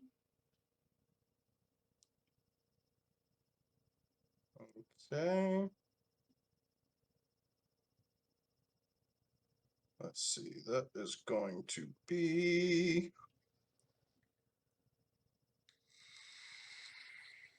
Where are you? Come on. All right, 17 on the die. That's second level. Yeah, second level. You always cast at max level. Oh, okay. So you're a 6th level warlock, right? Yes. That would put him at 3rd level, I want to say. Double checking. Yeah, we'll put him at 3rd level. Next level is 4th. You don't have any spell points, Morgrim. You only have spell slots, but you always cast at the highest level that you can cast. So you cast Cure Wounds at 3rd level, and you seal the main incision, but it leaves a scar that you can't heal. Hey, I'd rather a scar than, anything else. But yeah, she's still asleep. She's exhausted at this point. And I'm assuming you guys are just going to leave her to rest? Oh, yeah. Fjord will remain at her side just to keep an eye on her patient because that's just how she do. Mm-hmm. So Morgrim, And she will give like a thankful nod to Morgrim. Anytime. So Morgrim, you walk outside. Are you going to try to give the good news? Yes, I'm going to let, those concerned know that she survived surgery and she's on the mend. Well, you walk outside and you only see Ket. And Ket, do you have a worried look on your face? I would say probably, yeah. I would say that when she went silent, when she stopped screaming and passed out, I probably would have kind of leaned in the door just in time to see uh Fiod checking her pulse and then going back to what she was doing. So I would probably just assume, okay, she's all right. He's But fine. yeah, I would say I was worried. Yeah, so you were only welcome to the worried look of Ket's face as his head would rise to meet yours to get the news. Don't worry, Kit. She's fine. Very good. Well, mostly. Gonna have a nasty little scar. We should definitely probably more than likely try to find Marty and Inti Senior and let them know so that they can stop worrying. I think they went that way. And Ket Which way? points to the head of the Oh. column. So that's where I'll start heading. I'll follow. So as you guys are walking, you see Marty and NT Senior. They're staying there smoking cigarettes, and then you see Marty hand over the data pad to NT Senior, and NT Senior shakes his head no. Then Marty points at the truck. They look at the truck, look at each other, and then dart into the truck, looking for something. So I'm gonna draw my pistol and head that way because I don't know what the fuck's going on and why they're so angsty. But yeah, I will quicken my pace. So, I mean, the door has been flung open as you guys go in. You see Marty and his father. They are tearing the place up, looking for something. What's going on? NT Senior, he looks and he says, "We're looking for the keys, What keys? the Oasis keys." Well, I destroyed one. You're saying you destroyed the keys that Chris had? We didn't know Chris had keys. The chieftain that we were with over at the fort had a key, and I destroyed it. Yeah, all the chieftains have keys. Where are Chris's keys? How many did he have? He had one, and they all have a data pad with them on it. I'm gonna go run out to check Chris's body. There is nothing on Chris's body. There's barely any clothes because they ripped his clothes up, ripping him apart. And as you pull the blanket off of him, you can see they disemboweled him.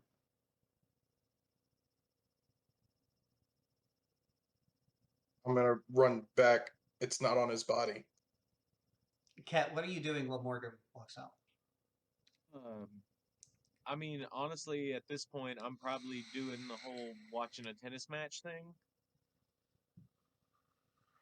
Watching Morgan shuffle through Chris's body and watching NT Senior and Marty rifle through this truck, and they're yelling back and forth to each other.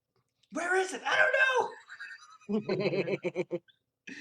But Morgan comes back, climbs in about halfway, pokes his head in, he says what he says.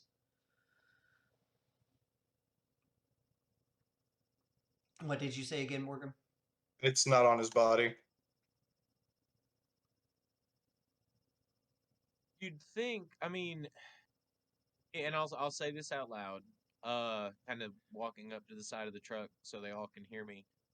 If he had time to fashion this, recording and the pad with the locations, he was able to hide it and everything. If he had time to do all that, you'd think he would have had time to stash the keys somewhere.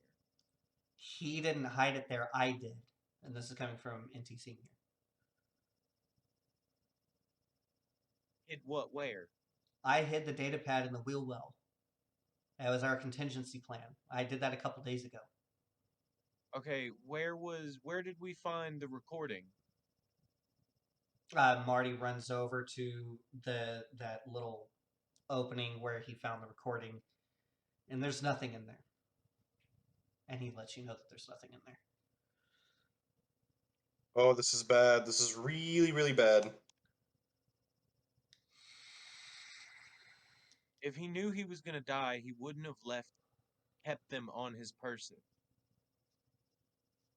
Maybe he didn't think that it was going to be that big of a force.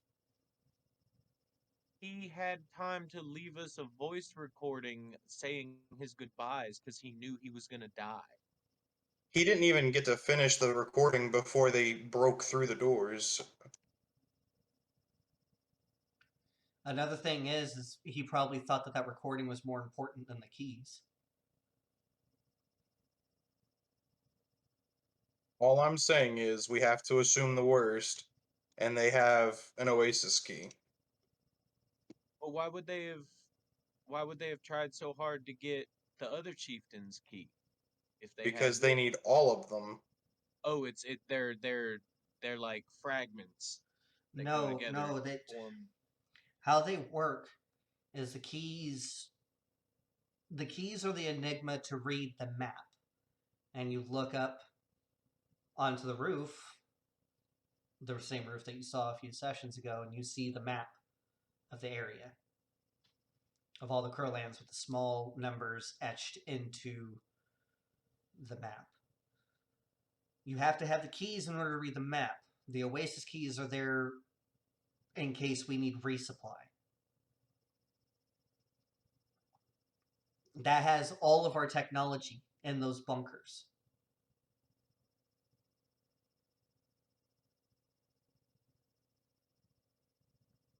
But why do they need all the keys? They don't need all of them. They just need one set. Okay, yeah, that's what I thought. Yeah, Morgan said that they need all No, the keys. I'm saying they need all of them so that they can get all of the stuff from us. Having all of the keys would cripple our tribe. That they don't need all the sets. They just need one set of keys. They just need the one set of keys, the one key to be able to read the code. I'm gonna assume the worst, and they got a hold of it. If we don't find it here, If they get into one of those bunkers and they find a weapons cache,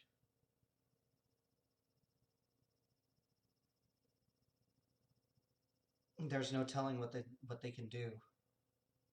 we already know that they can get to an entire tribe. Well, yes, but they can start piecemealing conquering all of the towns in the area. They can even with all that technology, they can even take Colorado City, hell, even Pikes Peak.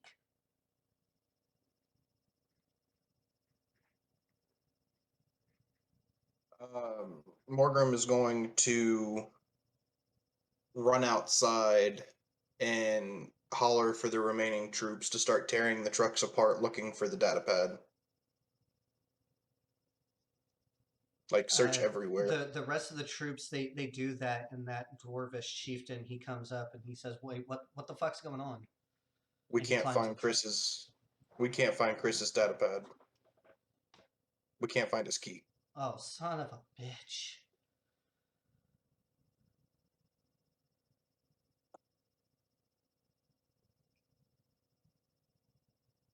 Son of a bitch! And he just kind of goes outside and he's just kind of rubbing his head, looking out to the forest. You see him pull out a cigarette as well and begin lighting it. I'm gonna stick my head out the door. Is there a way to remotely delete the data pads?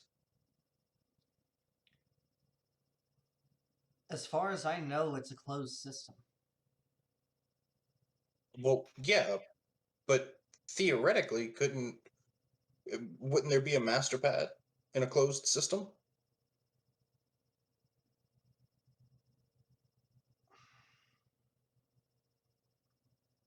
I mean, there has to be a failsafe. The failsafe is to destroy the key. That's the failsafe.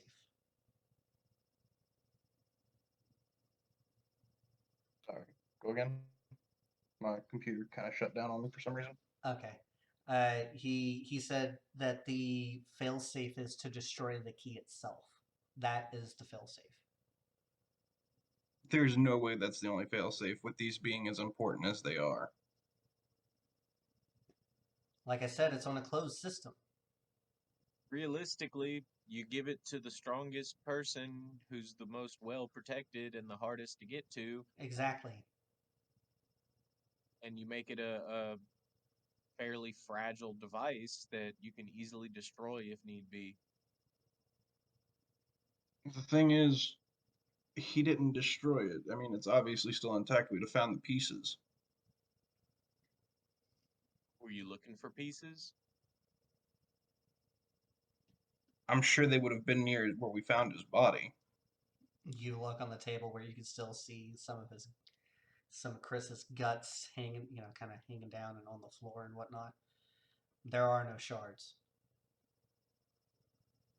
Maybe he ate it, and that's why they gutted it.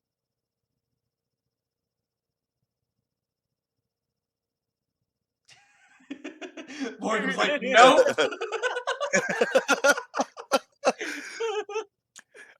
I have a feeling that somebody's going to need an expert in anatomy.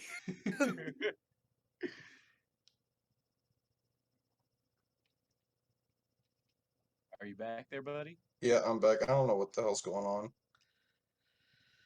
But you see no shards near where some of his guts are kind of splayed on the ground. You think you see a piece of liver just kind of right there. Yeah.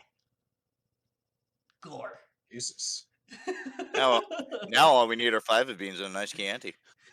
Oh, wow. Clarice.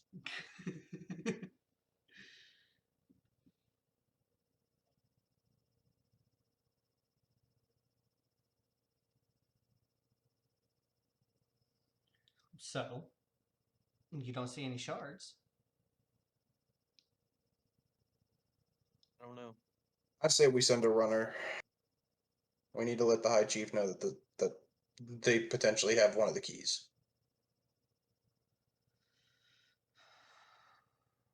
All right. Well, good thing is this is the silo, and this is coming from the Dwarvish chieftain. The silo is not on the map. That's the location is memorized by all the chieftains. That's unless Chris broke, they still shouldn't know where the silo is.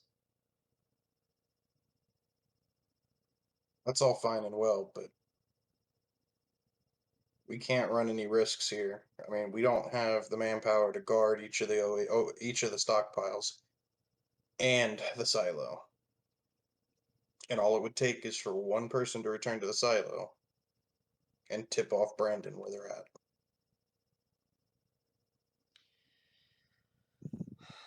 All right. Well, But there's also one other thing we haven't addressed yet. NTC Brandon. just kind of looks at you. Yeah. Brandon is an outsider, and I can't imagine that the Oasis keys are common knowledge. Somebody's feeding him information from inside the crows. Otherwise, how would he have known where to hit us? Knowing to send the majority of his forces to the fort and send his shock troops to our land ships that were a day's ride away.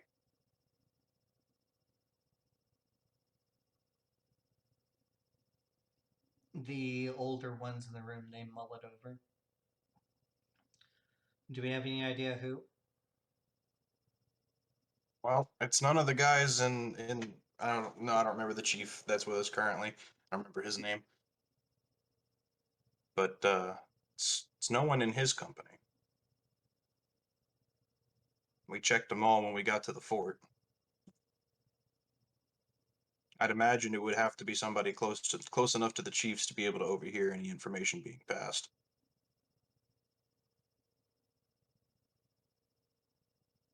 Well, who could it be? Does anyone have any ideas? I know there's only two people here who are able to talk in this conversation because Marty is away, but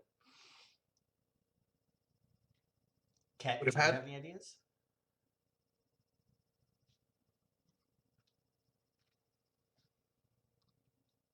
I think he stepped away.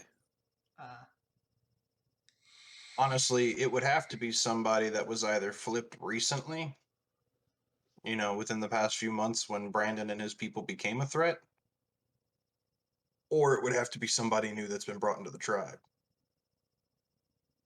Maybe a refugee. You're talking as if you already know who it is, Morgan.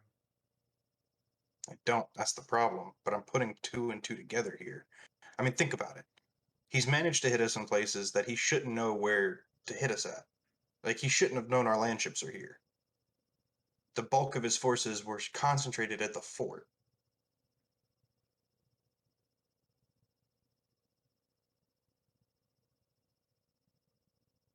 Well, Kat, do you have any idea who this imposter would be? No, not in the slightest.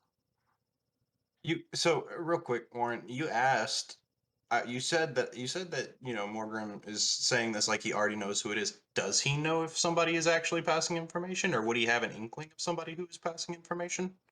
There are a few NPCs that fit the bill. Could I roll for the most likely culprit? Sure. Because I don't know the names of all of the NPCs. I'm not gonna lie. Sure, go ahead. Forced memory. Forced memory? Yeah, like a forced memory. Like I try to write off that sometimes where your What? character should know what it is, but you don't. What would be the roll? History. A history check. A history check? Okay. Mm-hmm. All right. So 18. One kind of does come to mind. After the Battle of the Mill, when you killed those bandits that were terrorizing that town, Mm-hmm. you went to a party, and Ket met someone at that party. I'm back. What did I miss? So Sorry, it took me a while. I'm gonna think. I'm gonna think really hard. Just Like, hold on Brow. a second. Oh. Because Ket isn't realizing it. No, he realized. Well, Mykel realizes where this is fucking going. No, he doesn't. I'm lost. Oh. I don't Okay, Are know. you- hold on a are you second. ready? Let me keep on explaining it a little bit then. This person was brought to the silo, got to see the wonders of the strength of the crows. There it is. There it is. There it is. So I With- heard the magnets Oh, wait. connect I'll- and the electricity start flowing. We'll get to you, Baker. Hold on, buddy. I got you. So, brow furrowed, deep in thought, Morgrim thinks back to any people that were not with the crows when he first joined up. Thinking back to the first time Zadkiel told him there was a threat. And then he remembers the Battle of the Mill. And he says, wait a minute. We met somebody in that town that we have had traveling with us since we finished fighting at the mill. And I'm going to look at Ket. Where's Kylie? Oh no.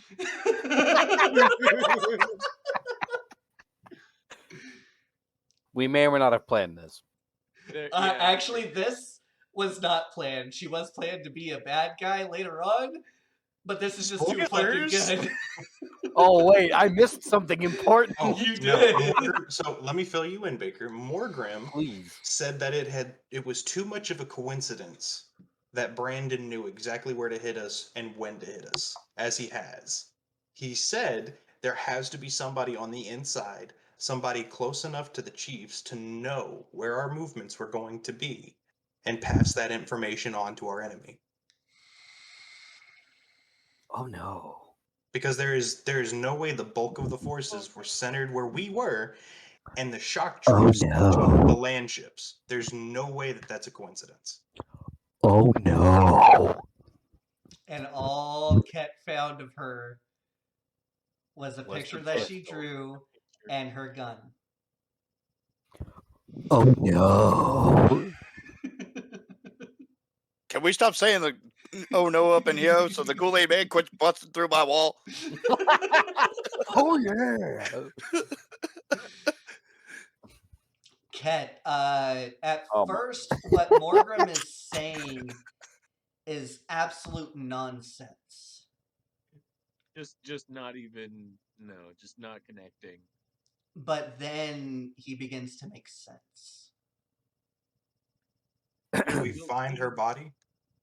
You'll see Ket, he's just kind of idly listening, doesn't really, he's not into the whole tactical side of everything, letting you guys figure it out. Kind of looking off, and as he's here, he kind of looks up.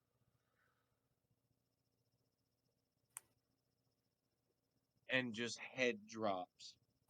Marty's gonna reach up to like grab his hat to like run his hand through his hair, and then just kind of like just go.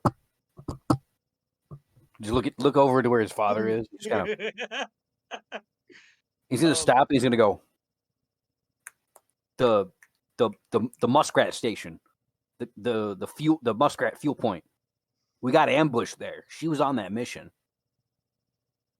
You never saw her go down, did you? I didn't even see him shoot at her. But all we found was a gun and a picture.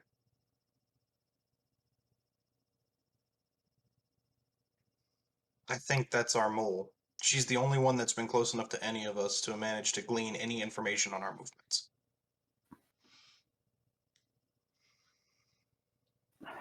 Why was she getting us? The only thing that doesn't make sense is why she got assaulted at the mill. Think about it. If you needed to get in with what your leader deems the enemy, you would put yourself in a situation, if you were Kylie perhaps, where you need to be rescued. Then you would try to form a relationship with one of your rescuers in order to get information. She did, and now she's nowhere to be found. I'd be willing to wager that if we went to the enemy's camp, we'd find her there. Unharmed.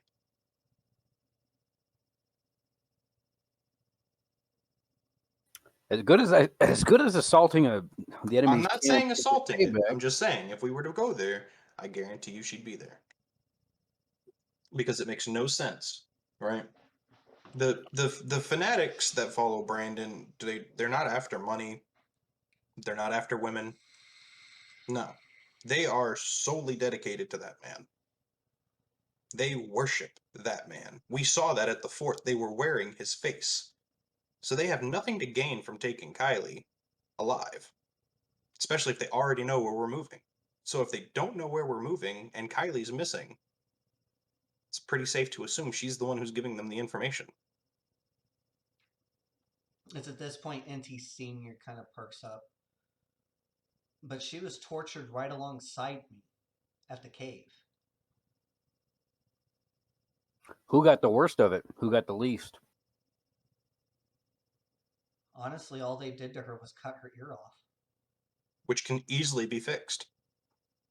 Well, not after they force-fed it to me, but... Well, no, but that's a scare tactic. Think about it. You're torturing people for information. You want them to be hopeless. You want them to be terrified. She sacrifices an ear for the cause. It's not like she sacrificed her life. She wasn't going to bleed out from losing her ear. She was in no technical danger at that point. It's at this point, NT Senior, he's really starting to pick up on what you're saying. Marty, you said you, NT, and your friends here, they were the ones who found the battle plans to hit Emporia on a laptop in the cave, right? Yeah. What if they fed us that to bring all of our forces to Emporia, to wipe us all out? Morgrim is gonna just absolutely just give this fuck.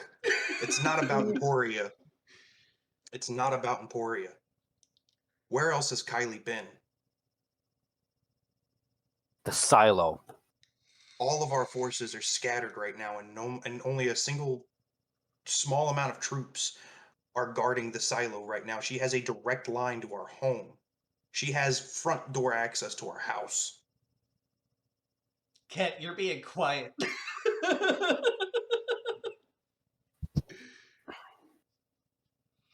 Yeah, I mean, I feel like Ket would just be keeping quiet at this point. He is like embarrassed, ashamed, astounded, just completely confused. Yeah. Marty's gonna look at Ket. Does he see Ket having an existential crisis? I think he would, yes. It's fairly visible, yeah. Marty's just gonna like point at Ket and go, "You were boning the enemy." So with that, I'm gonna smack Marty just in the back of the head, just like a little love tap, and look Give at Ken and smack. be like, "Look, it could have been any one of us. All right, it sucks that it was you, but at this point, we need to We need to mobilize and get the fuck home, because we are behind now." Agree. And I'll Another look at another Marty thing and say, NT at least I was boning somebody. another thing NT Senior says is, according to that recording, the trucks couldn't move. Somebody would have had to have disabled them. He starts to think to himself, and then he runs outside and begins climbing up under the truck. I'm gonna follow him. I was just thinking the same thing, so I'm diving in underneath them. I'm also gonna look at him and be like, "You owe me a hat." It's like, what are you looking for? And I he do a- Senior, he only needs to like look up under there, and he just you see his expression drop, and he reaches up under and pulls half of the drive line out from underneath the truck. Oh, that's not good.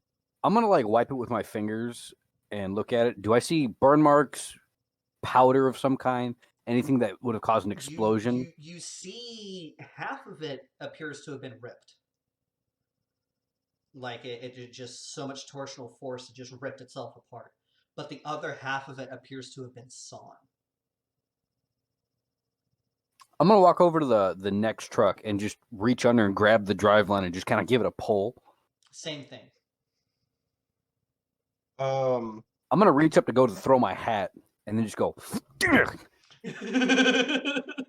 realizing what they've found, I'm going to call the chief over and tell him he needs to send a runner immediately to Emporia.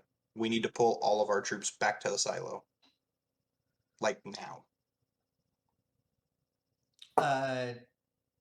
He says, "I'll do you one better," and he goes over to his bike. Are you guys gonna follow? Yes. Yes. He goes up to a radio in the saddlebag, and you realize that his saddlebag has a bigger radio than all the other bikes do. Oh shit! And you see him dialing on this radio, and he clicks it twice. He says, "Emergency, emergency, mayday, mayday, mayday." And then he unclicks. Then he clicks again. "I need the High Chieftain on the horn right fucking now. This is Chief Corin." Reusing NPC names. I like it. I actually do believe that his name was Corin. I'm not sure, but Mhm. it is now. And then you hear silence at first. And then you hear over the radio, "Wait one." And then you I'm hear just gonna silence. scream at the radio, not even like clicking the button, just at the radio. Right You better fucking double now! time it! Like they can't hear me, but I'm just screaming at the radio. And then after a couple of minutes, you hear the High Chieftain over the horn. "Hello? Corin, you there? Chief, I'm going to put you in touch with Morgan Hollow, yes?" He unclicks and he's Really dry asking name. for your name, Morgan Yep. Hollow. That's me. Yep. "I'm going to put you on the horn with Morgan Hollow. He just pieced something together. I would advise right now, as you were listening to him, to pull all troops, and I repeat, all troops, out of Emporia and take them back to the silo now. Here's Morgan." And he unclicks and hands you the mic, Morgan. Chief. It's Morgan. "What the fuck's going on?" There's a mole within the crows. Been feeding Brandon information on us, and she's been to the silo.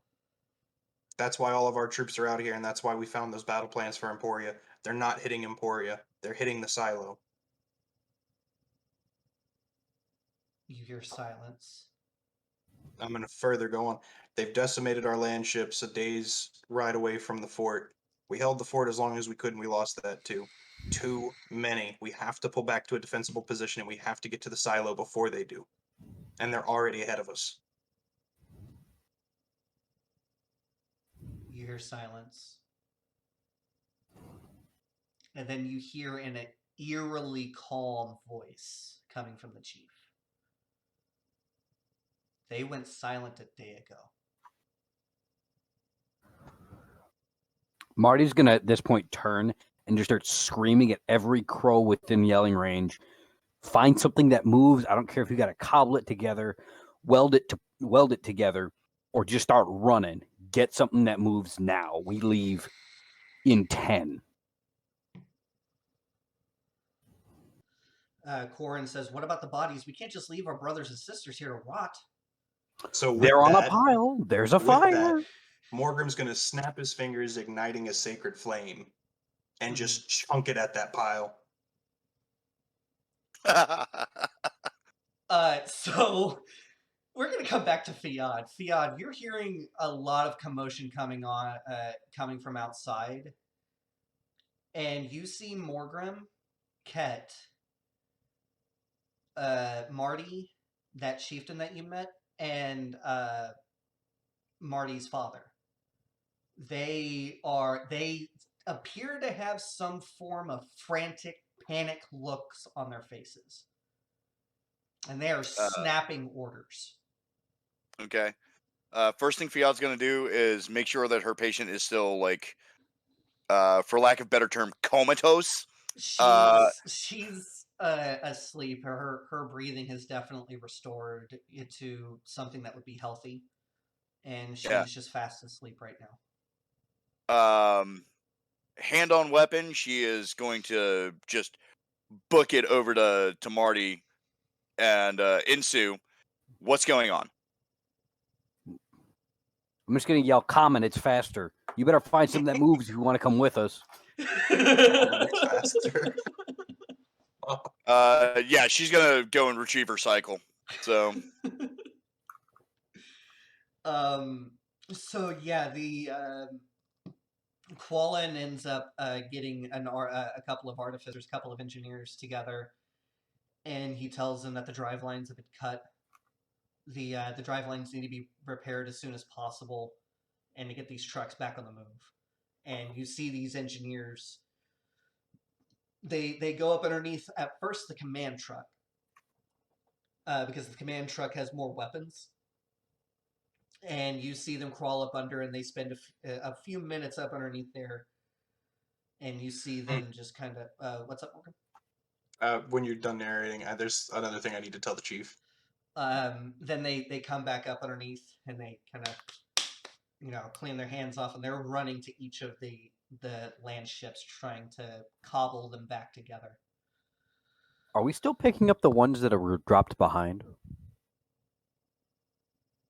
Are we gonna? They left land ships for us so we could head to Pikes Peak.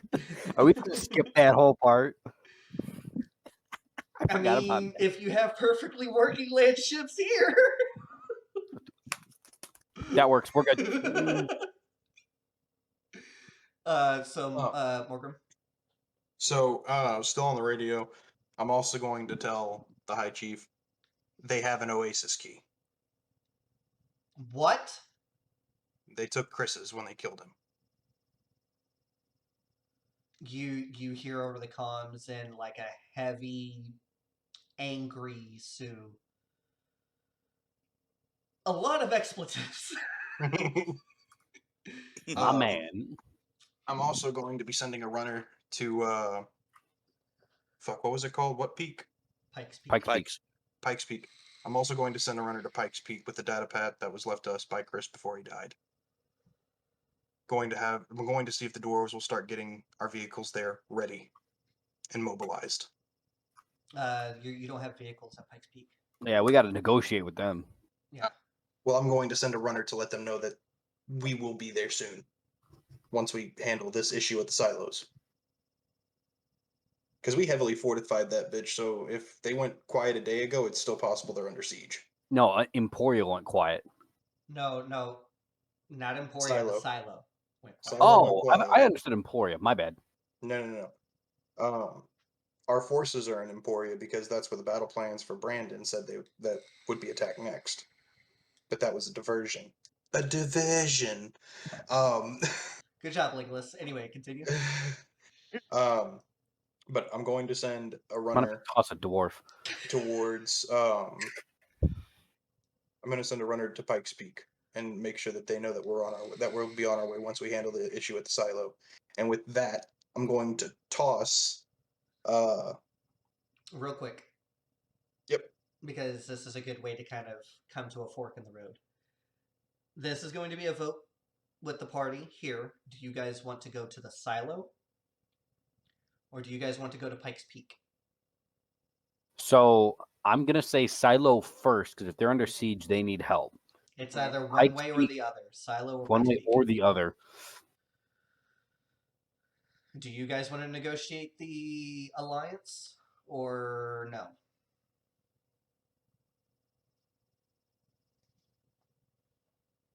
Well, at that point, it becomes needs of the many, because we either go to the silo and find a crater in the ground, or I don't think they have the weaponry to put a crater into it, and we Well, heavily fortified it before we left. it's going to be a smoking sarlacc pit by the time we get there.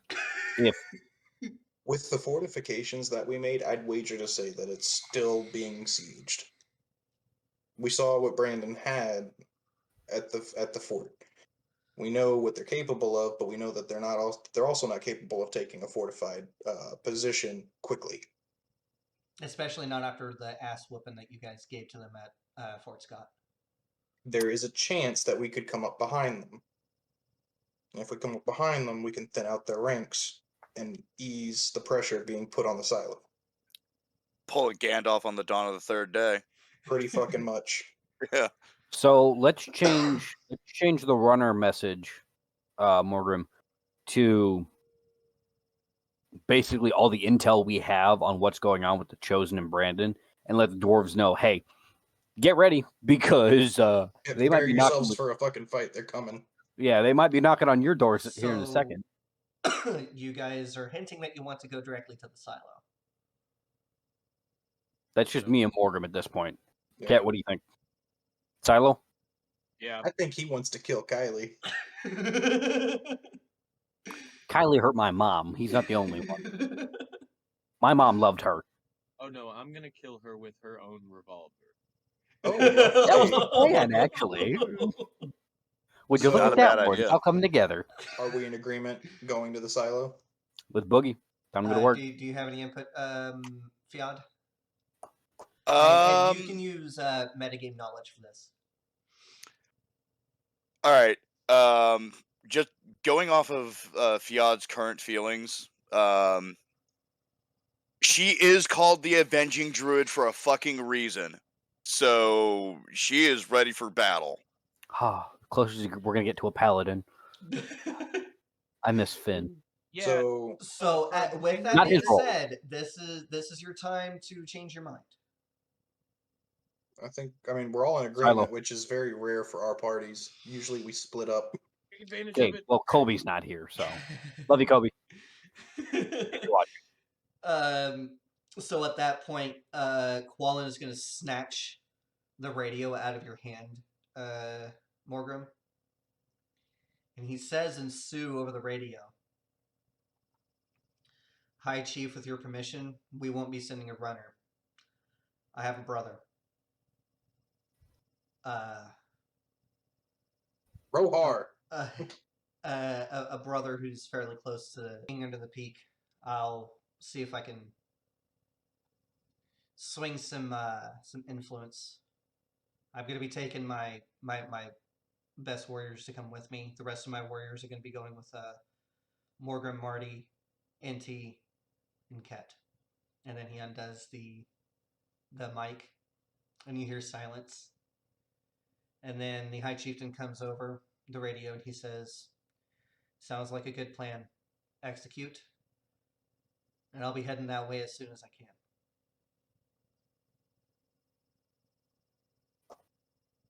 Warren, I'm gonna send you a message here in a second once I figure out where my phone's right there. Never mind. I'm gonna send you a message here in a second.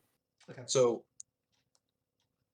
Morgrim is more than pissed right now. Mm-hmm.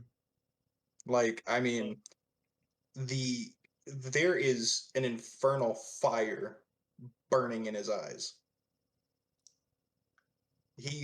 So just so we're all clear about what the man is wearing, he is wearing a white duster with a hood. This man throws his hood up over his head, hops on his bike, starts it up, and starts revving.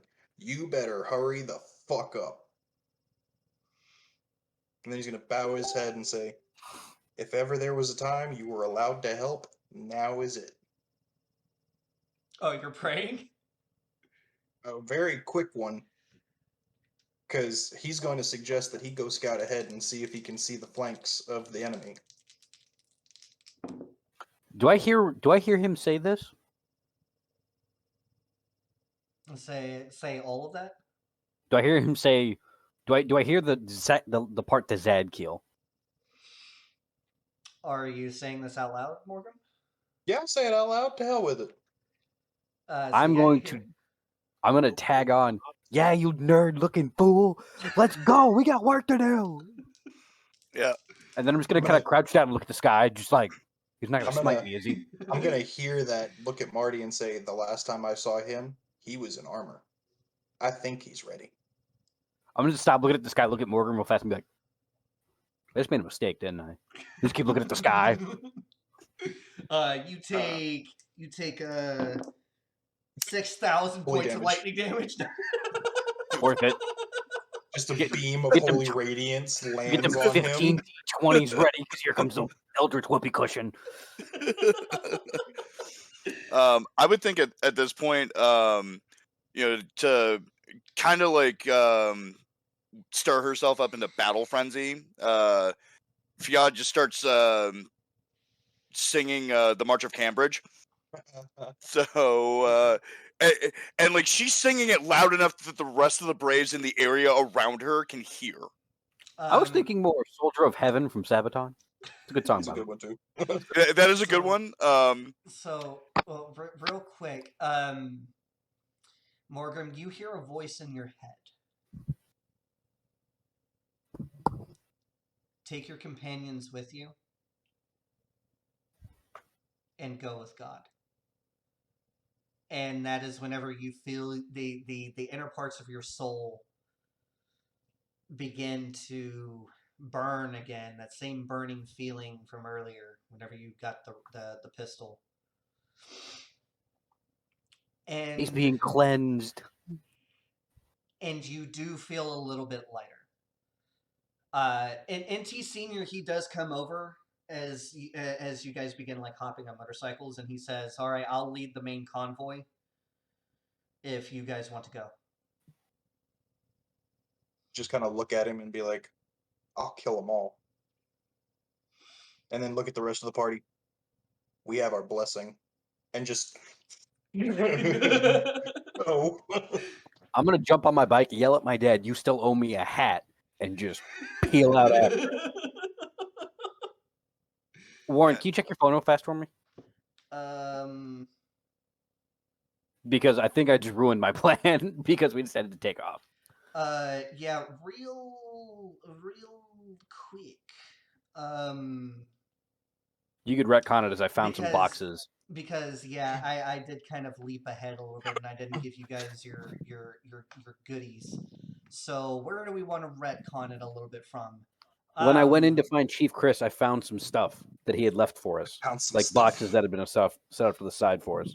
Maybe with the Thanks, recording. man. I'm gonna say Morgrim found them in the hospital. Perfect. So Morgrim, in the hospital, you would have found a small stash. And in that Drugs. stash, you see Drugs. drugs, all the drugs. Drugs. You see some dusters with the crow insignia spanning the back up on the shoulder blades. You see 2 bags in there, and you see an amulet. Well, you see an amulet, and you also see a plate carrier with no plates in it. Wait, we're going to do a little bit of a backtrack here, ladies and gentlemen, because I promised them some magic items, and I did not deliver because things went really fast. Hey, we one track mind. Death. It's like a dog on a bone with us. Are you going to sift through them and kind of investigate them, Morgrim? Yes. Bring yourself back to the mindset of you being in the hospital as you're cleaning it. Okay, Yes. so you realize that all of these dusters, they're rather thick, very, very well made. It's like a heavier duster. Mhm. And if you were to wear one, and there are ones for each of the party, it acts as a cloak of protection, giving you a +1 to AC and saving throws.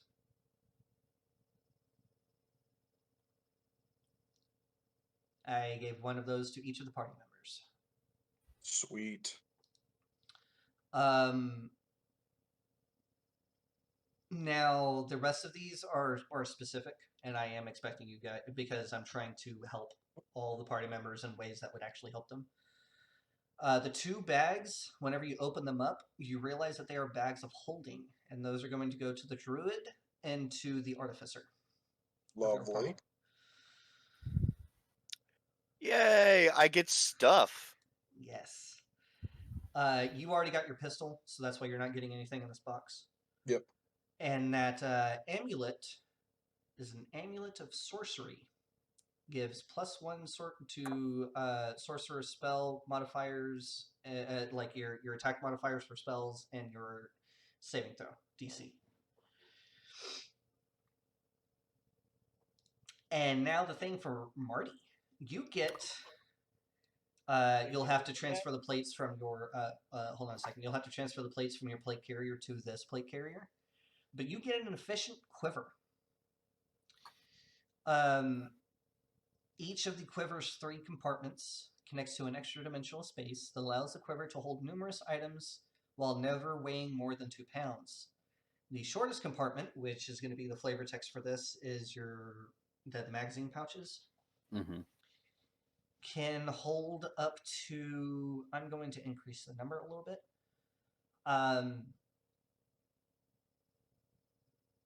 I'll say 200 rounds. Okay, hold on. I'm gonna put this in my treasure because I need to type this. So quiver The short. the shortest compartment, technically according to the Dungeon Master's Guide, it's 60 arrows, bolts, or similar objects. We're going to increase that to 210, actually. 210. We'll give you a combat load. I'm looting all of the bullets. The mid-sized compartment, which would be like if you can imagine like a bag that would hold like a All right, hydration bladder. 2 minutes. Okay. Can hold up to 18 javelins or similar objects. So for that, I smell an RPG. Oh no, there's a third compartment.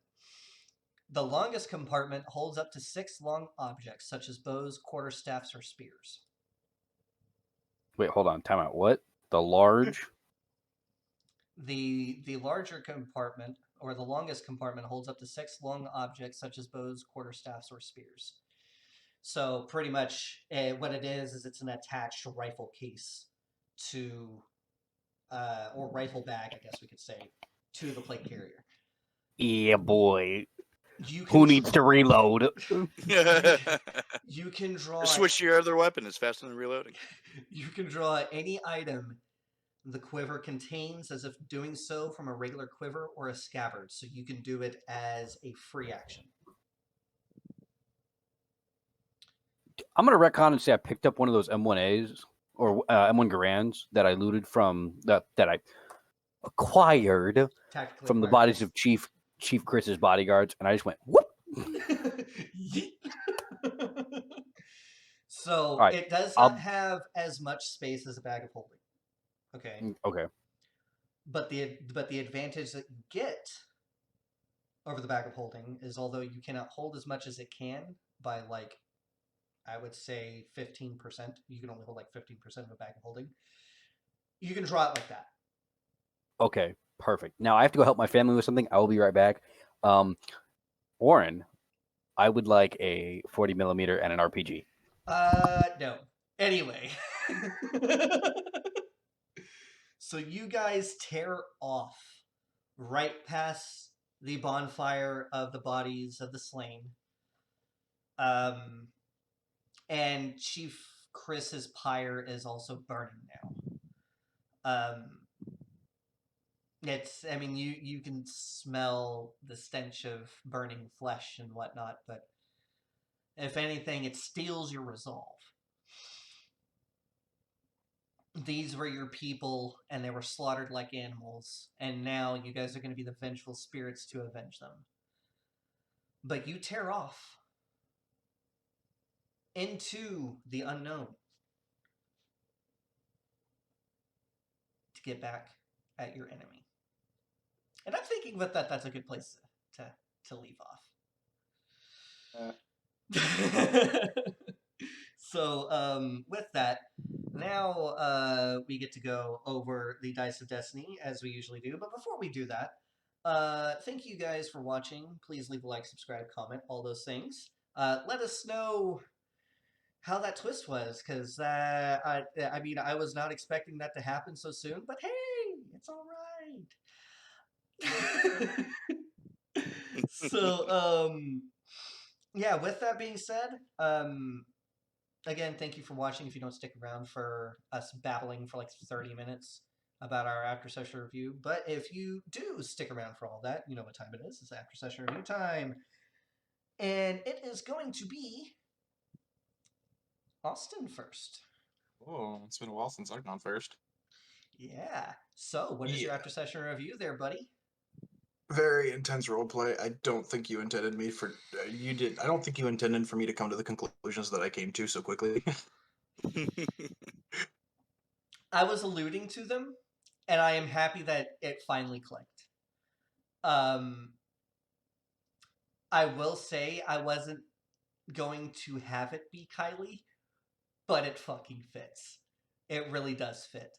Yeah, that's true. Because I could definitely see like with you especially, Austin, because you picked up on it almost immediately, and even though you didn't have your video up, I could feel you just being like, "Oh, motherfucker!" The look on Mike's face when it clicked. Perfection. He was expecting me to kill her. She's Yeah, going to die. honestly, yeah. So, with that being said, so yeah, Said I'm gonna kill him. very a twist. That's actually the first kind of twist that I've done that was like legitimately fucking awesome. Yeah, very good twist. Very good twist. I do want to talk to you offline, because there's something I want you to allow my character to do, and I'm hopeful that you'll be game for it. It's mostly of a cosmetic nature, but yeah, Okay. it's gonna be badass if you let me narrate it. So, you've gone over what you liked about the session. Mm-hmm. Any dislikes and cons or anything like that? Can't say I have any dislikes for this one. Okay. Um, so next is what do you think of the story so far? Story so far is very good. I know you have 2 more campaigns with this. They're technically campaigns with this coming afterwards. So probably be another year or 2 before we're actually finished with the story. So Mykel's wife has quite a bit to go through if she intends on turning this into a book. Oh yeah. But I mean, overall, I think the story is playing out very interesting. I think it's playing out very well. Like Sheer said, it's starting to look like a Gandalf on the third day at Helm's Deep kind of situation, or maybe a Ride of the Rohirrim, Mm-hmm. which I am ever so hopeful for. So, Yeah, I sense a lot of blood and carnage coming. oh yeah, especially with this party. Um, Murder hobos. so with that, what is going on in Morgan's mind right now? Oh, he's absolutely pissed. Like he's in a barbaric rage right now, and that's why I want to talk to you about the cosmetic thing coming in the next session.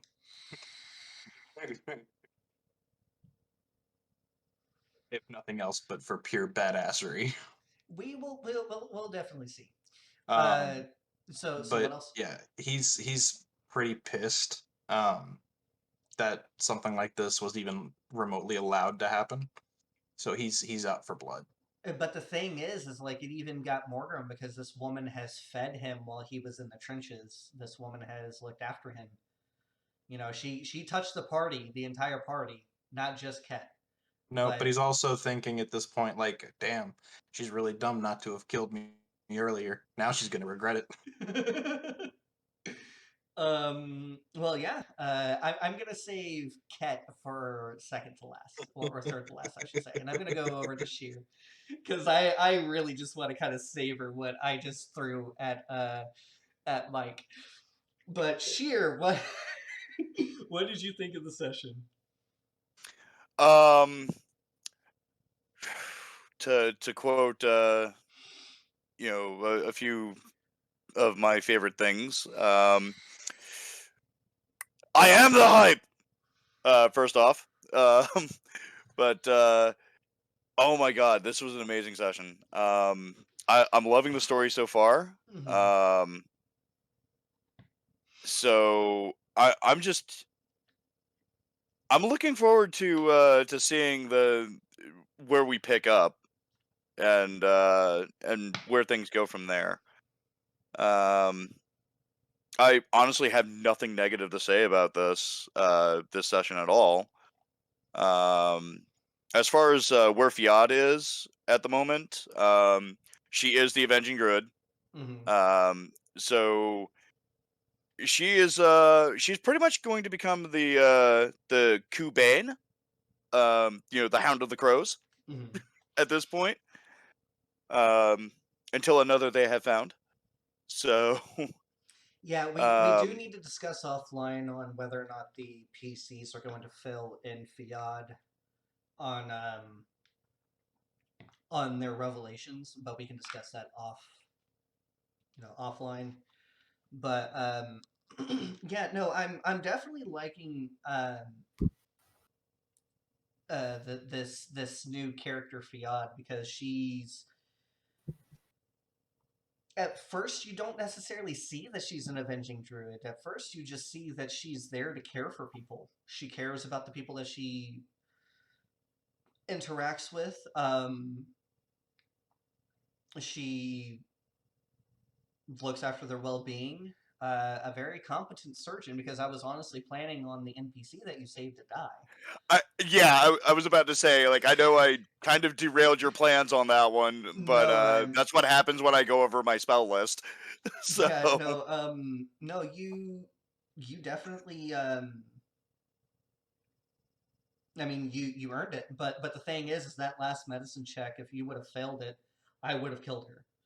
Oh yeah, I had every ounce of my being riding on that one roll. I was just like, do I save her and ingratiate myself with the rest of the party and the crows, or do I accidentally kill her in surgery and end up with a bullet in my brain?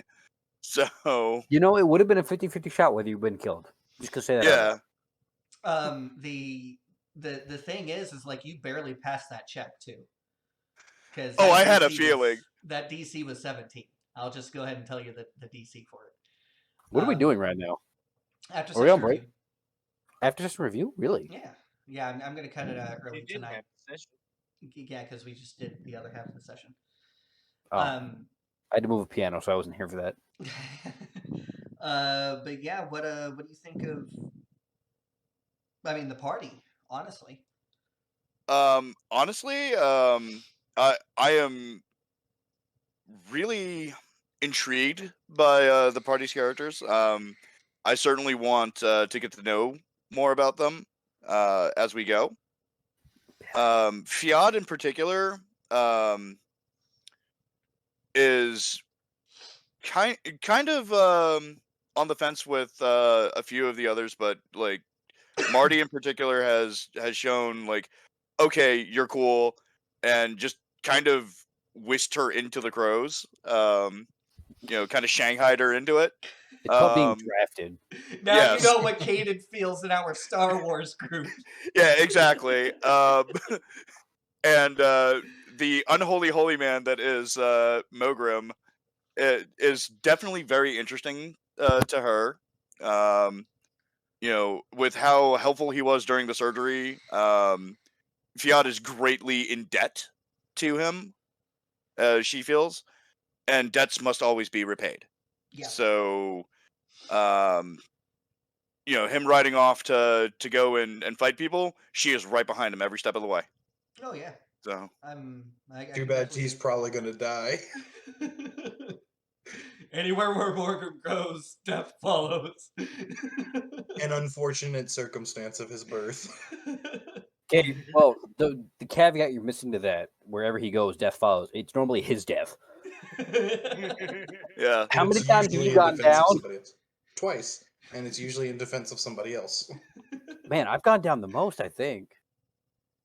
No, I'm talking about like Morgan is the only one in this party currently playing that has actually died. Like died. Everyone's gone down at least once. I have died twice. 3 times. And been brought back. You had your soul twice. you had your soul get bounced off the astral plane. That didn't That's kill how me. hard he hit you. That didn't kill me though.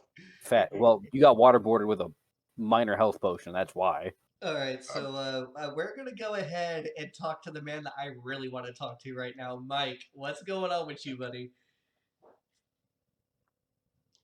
I'm dumbfounded. I did You're not welcome. see that coming.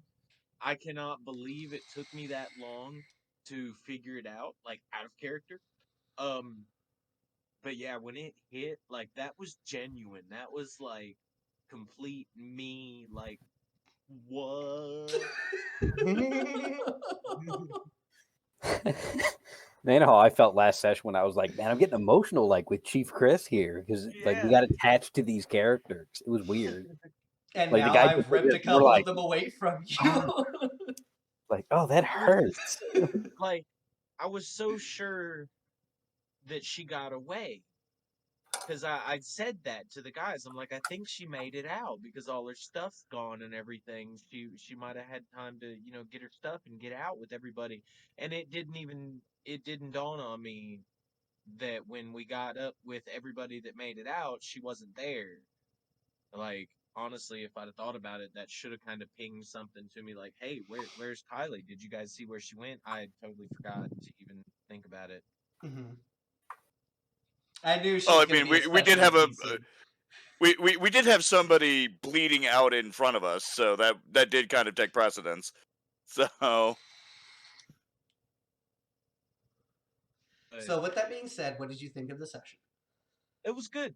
Um, Little continuity issues for me, remembering like exactly where we left off. Yeah. Uh, but other than that, yeah, I think it went good. Plans really coming together, revelations and shit, and yeah, I'm excited to see what happens next. Uh, I definitely think it's more important to go figure out what's going on at the silos than talk to the dwarves. Somebody else can do that. I'm not good with politics anyway. um. Heck, so yours. so with that being said, what do you think of the story so far? Twists and motherfucking turns. Like I just when I think I start to understand where it's going, it takes a complete 180 and all of it like we have a complete plan formed out in our heads of what we're about to do, and then it all just gets flipped on its ass. And we just in 5 minutes we completely have to come up with a brand new plan because something else a new development happens and we learn a new piece of information and it's very involved, very complicated. I'm very impressed. All right, and what's going on in Ket's mind right now?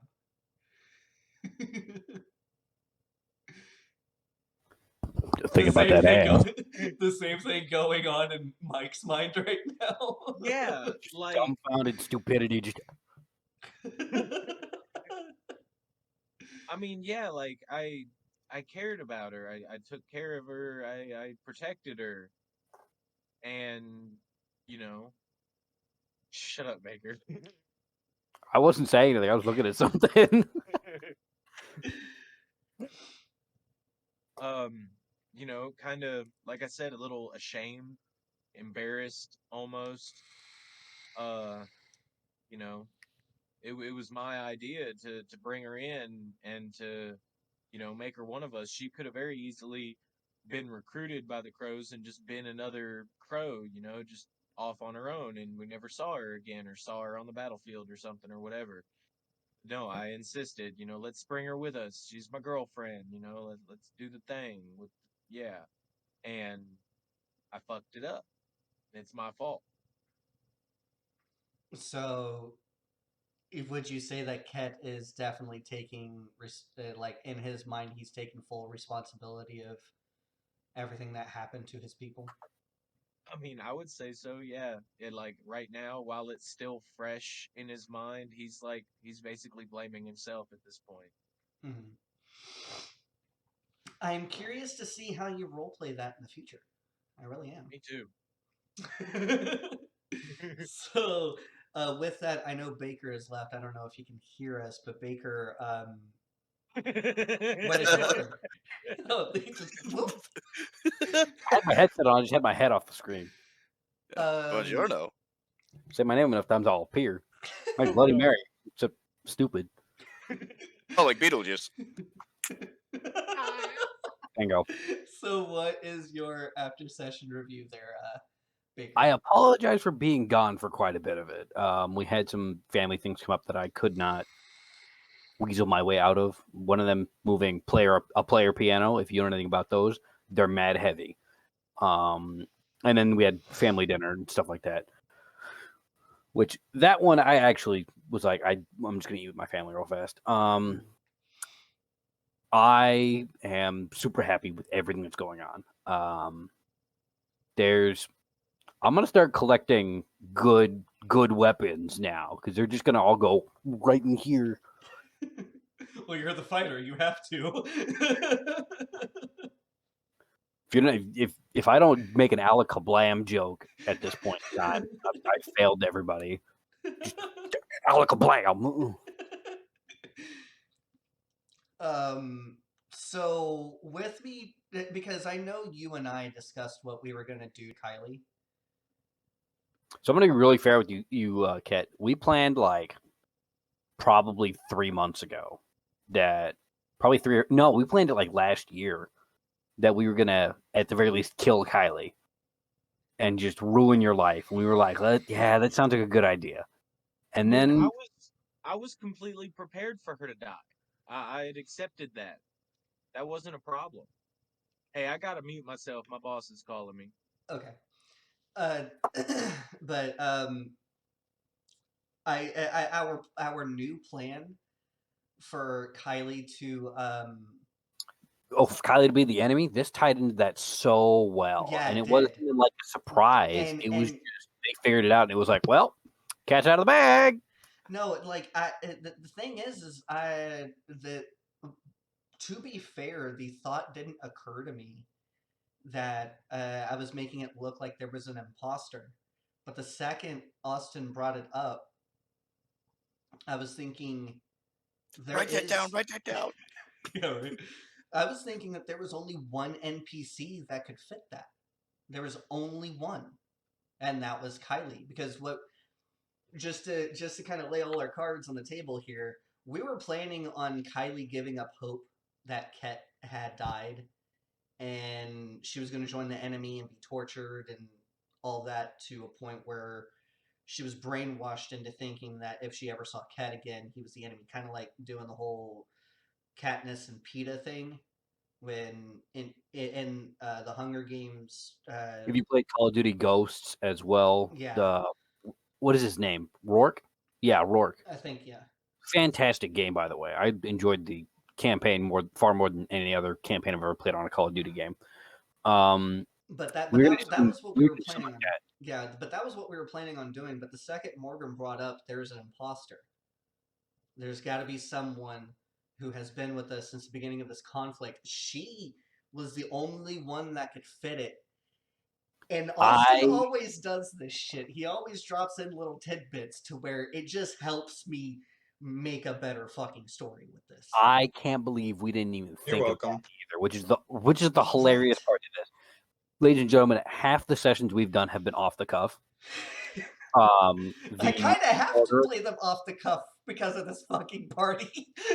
A mortar attack, like 2 or 3 other sessions. The one where we attacked the artillery piece, that was off the cuff because Warren didn't expect us to do that. Like 3 or 4 other sessions were completely off the cuff. He admitted to us, I didn't write anything, but we're gonna go. And it's like, all right, cool, let's do it. Those are the sessions where you see us kind of stutter quite a bit at the beginning as well. But just, I can't believe we didn't even think of that either, I know, which is like, the hilarious part. But it just clicked like that whenever he started talking. I was like, oh, I know how I'm going to do this. Yeah. That look, that dawn of, oh my god, I know how to spin this. I saw that look on your face too, and it was priceless. I'm glad I came back for the big reveal with Ket because I saw his stupefied look. No offense to Mykel. I just saw his and then just the sound of electromagnets clicking together and just electricity flowing through. I just heard that noise, and his brain just lit up like a fireball. Just like, I see what's going on now. Was the most hysterical part to me. That was hilarious. But that means the twist was fucking perfect. That means the twist was absolutely perfect, and it kind of sucks that Brandon wasn't here because I bet you he would be like, "What the fuck?" Right? This would have hit Brandon like a softball to the head. But I know Morgrim at Austin. I only had to give a couple of tidbits of information, and then it would just click for him. But with Mike, it just played out fucking perfectly because I had to keep on explaining to actually bring in some of the things that happened in the past. It was fucking brilliant. This is honestly one of the best twists that I've ever come up with, and it was not planned like all my other twists. So, like Detective Pikachu in the movie. Oh, it's a twist. It's a twisty twist. Honestly, this is a twist that puts Shyamalan to shame. Yeah, So- right. So with that being said, I think that was a very apt thing to put in the story. I just need to figure out how to get the party to the next point, and I think I already have a thing kind of simmering as far as that's concerned. But I cut you off. You obviously love this session. Oh, fantastic! Easily one of my top 5 favorite sessions. Wendigos will always be number 1. I think the second's the artillery piece because I blew myself up. Because that one was hilarious. So with that being said, are you happy with where the story is going with what you and I have planned? Oh, so happy. I am so proud of where this is going. And I've mentioned it before. I want to make source content for this so we can. And I want you, Warren, what I think we should do is get together with everybody at some point and create a here is the world interview kind of, and put that on your homepage on YouTube. So it's like, here's the introduction to Broken Earth. Like, this is where we came up with all this idea. If you want to run this campaign, here's the world, and here's the storyline so far, or something like that. And yeah, I'm thinking that we can what we can do is at the end of this first campaign, because again we do have 3 other ones in the works running off of this. I'm thinking after the first campaign we can reveal notes and things. all the notes, all the planning process on how we were going to go, and why I was able to go off the cuff and have those off the cuff sessions because I already had a template that fit. Mm-hmm.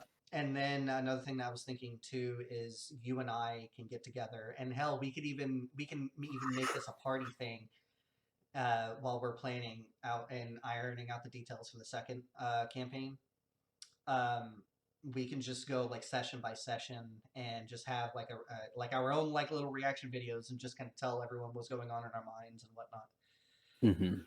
And then we could also going back and watching all the previous sessions, we could watch Mike just be like, man, I was so fucking dumb with watching all of his interactions with Kylie. All those little things. And I'm just busting your balls, Mike. I'm not like. That's all we're doing. We're just ragging on you because trust me, dude. I get it. This was a twist that none of us saw coming. Because this is fantastic. It just fit like the perfect puzzle piece. But go ahead, Sheer. I'm kind of interested to hear where Marty is as a person. Somewhere at the between end of John this Wick and the sniper from TF2. No, like Oh. what's he thinking about right now? Yeah, what's he thinking about? What How's am he I feeling? thinking? Marty tends to be kind of one track mind, kind of. He's goofy to a fault sometimes, but he can't stand laziness. So that's why he's always doing something. He's always in a crow style mindset where I saw you helping people, but I don't know you, and I've got to defend my family. Once we figured out what was going on, I started screaming at people, "You better get mobile here in a second because we're leaving. Burn the bodies. We'll cry about it later. We gotta go." So the what right now what is going on in Marty's mind after all these revelations. He's got to protect the silo. That's his goal right now. Is he's got to defend that silo. Mm-hmm. Because Marty has dealt with so much loss up until this point. Sheer, you don't know this.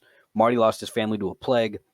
The crows picked him up when he was like 8 in a forest because he'd been on his own for like 6 months with a rusted single-shot rifle, and he just dropped a deer out of nowhere that the crows had been hunting forever.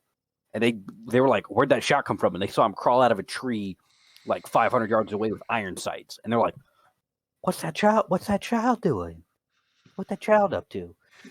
That's where they found him, was just in the middle of a forest, trying to survive. He's dealt with so much loss up until this point. He's so, it just washes off of him at this point, where he's like, he almost lost his mom. Had one, lost one. Mm-hmm. Like, loves his mom and dad to death, but a giant blow to Marty would be like felling one of the great redwoods in California. You can hear it coming from a mile away, and you're just like, what is that sound? And you just hear the crash, and you're just like, it was devastating. That's going to be what it's like for Marty if he just this terrible loss. So he's hell bent and focused on making sure that doesn't happen. That's literally who Marty is.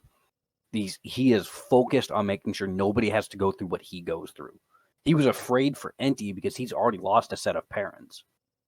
He's sad for Mike, because when I cracked the joke about Mike kept boning the enemy, it was to get his mind off of the fact that he made so many mistakes. We all made those mistakes. We all thought Kylie was basically our little sister. Yeah, I mean, she fed you in the trenches. She looked after you. She took care of everybody in the party. Just Ket in a very special way, but she took care of everybody in the party. Oh no. But yeah, that's like I do want people to if they watch this, and maybe it's a dungeon master who's trying to come up with a cool plot twist, or a betrayal of an NPC to the party. For one, I would not advise doing it the way that I did, because that was just in the middle of the moment, like, oh my god, that just fits. But if you're actually going to plan a betrayal of the party needs to get attached to that NPC that is betraying them, so it actually feels like betrayal. And don't do that a lot, or murder hobos here will kill every NPC that they come across. But I digress. We're not a fan of murder hobos. But no. The thing is like that's the reaction that you want from your players, and that's how you know that you did it right. Is Mike's surprised face. That's what you want. But in order to do that, you have to get the party attached to this NPC. And make it to where, like, your character, like one of your PCs are thinking, yeah, you're totally going to kill this NPC. And it's going to make me mad, but I'm already accepting it now. Don't got to kill the NPC. NPC can do whatever it wants. Yeah. Essentially, the NPC's got a mind of its own. You don't have to kill them for character development. You can have them do something else. Yep. You can have them leave the party member. Or you could just have them betray the party member, like we just did. Or that. One thing you guys got to keep in mind for future DMs that are going to run this campaign, hopefully, is this world is brutal. It's terrible. It's got there's teeth around every corner. The plant life will kill you, essentially. By the way, if the tree's shaking and there's no wind, don't go up to it. little Whomping Willow joke that we wanted to tie into the session, which was going to be hilarious. Now that I've opened my hand up, I'm not going to do that anymore. We're not going to do that anymore. Maybe. But this world has teeth. So take it back to 19 or 1850 cowboy times, where you're like, you meet somebody on the side of the road, you don't know anything about that person. You can choose to trust them or not. You can go your own way, or you can observe from a distance. So that's what this world is. That's what we really wanted this world to be. Some of the source material has been taken from our favorite books, our favorite movies, our favorite D&D campaigns. We've based characters off of some of my favorite books. We've done stuff from Warren's favorite movies. We've had memes and jokes. But that's what we want this world to be. It's just a terrible, terrible world that we hope nobody ever has to experience. Which is why we are so in your face about the atrocities that happen in this world. And I know at some point I'm definitely going to have to like make an overarching video that, as far as Broken Earth is concerned, viewer discretion is definitely advised, because we aren't going to pull punches.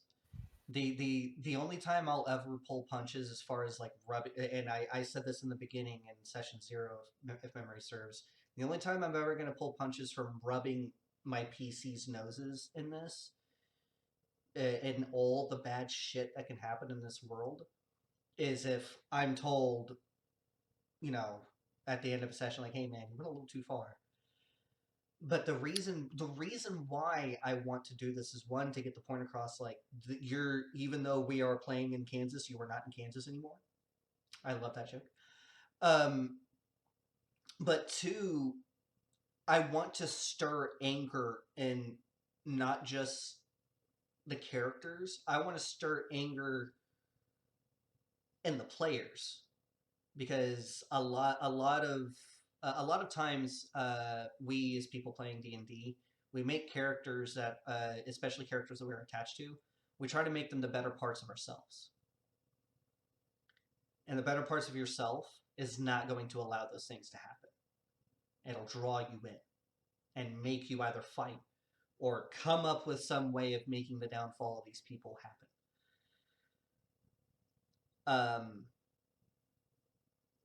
So yeah, that's, and again, if that's something that you can't handle, I mean, we're still going to play that way. But if you've got to watch something else, I understand. Not a lot of people can watch these kinds of things. But Quick caveat: we're not going to be overly descriptive with like there's gore dripping from the ceiling. You can see individual pieces of blood. No, we're not going to have photos or anything like that. But the gore is going to be descriptive enough where it's like you can paint that picture in your mind. Mhm.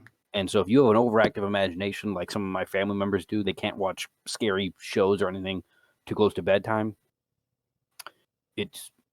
I'd listen to this during the day. Yeah. Yeah. But yeah, other than that, do you have anything else as far as your after session review there is concerned? I Baker? feel like I had something and I can't remember what it was. One of the things with PCs, Warren has done an amazing job building NPCs to where, like, I said it earlier, when Chief Chris died, it's like I was sad. Like I was physically like sad and almost felt ill because I truly liked that character.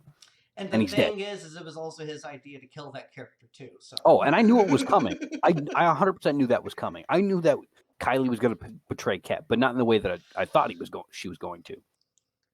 Like I knew all that was coming, and I'm still angry for Ket, even though I joke about it. I was still super sad when Chief Chris died. So that put thought into your characters, even if they're just NPCs, even if it's just a little bit, because you never know. We may have a favorite shopkeeper at some point. We may have a favorite NPC child number 1 that I gave a revolver to like 6 sessions in. I need to find out where that kid is. They're probably dead. Interesting. No. I remember at the first half of the session, we explicitly said they were helping Fiat find survivors. So I'm gonna have to double check that. No, Anyway. he said he may or may not have given a revolver to the 9-year-old. And I think we said he was 12, actually. So yeah, the kid's probably dead. So is that all from you, Baker? So I can. That's all from me. Okay. Yeah, go to yours. So amazing session, you guys. You guys, I could see even I could see a little bit of method acting coming into that, especially on Mike's end. Just be like, because that's just what I imagined Ket to be.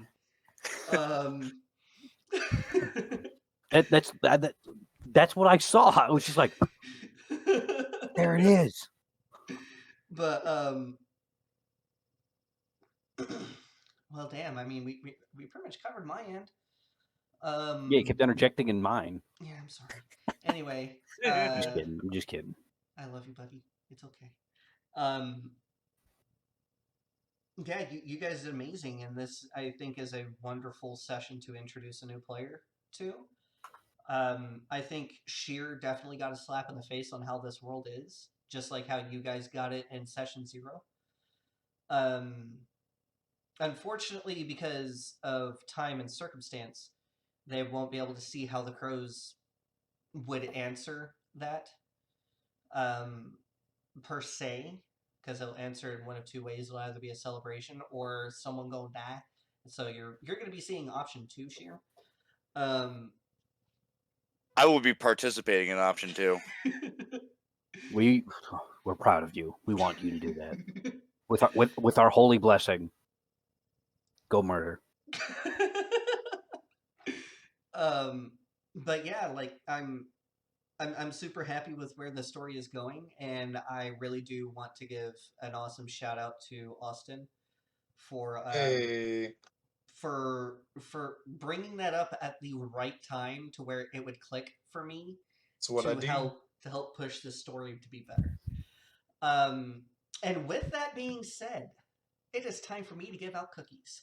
So I'm going to give 2 to Kat. One for him finding Kylie's picture and her revolver and it not clicking because, I mean, it's also kind of my fault. And 2 for that awesome face that you had when it finally clicked. So I need you to screenshot that for me so I can make memes out of it. I absolutely fucking will. no. Actually, I think that needs to be the little. That's gotta be overlay the for this thumbnail. specific The thumbnail. video. Yeah, That's gotta be the for this. thumbnail. Yes. I'm going to give 2 cookies to Marty.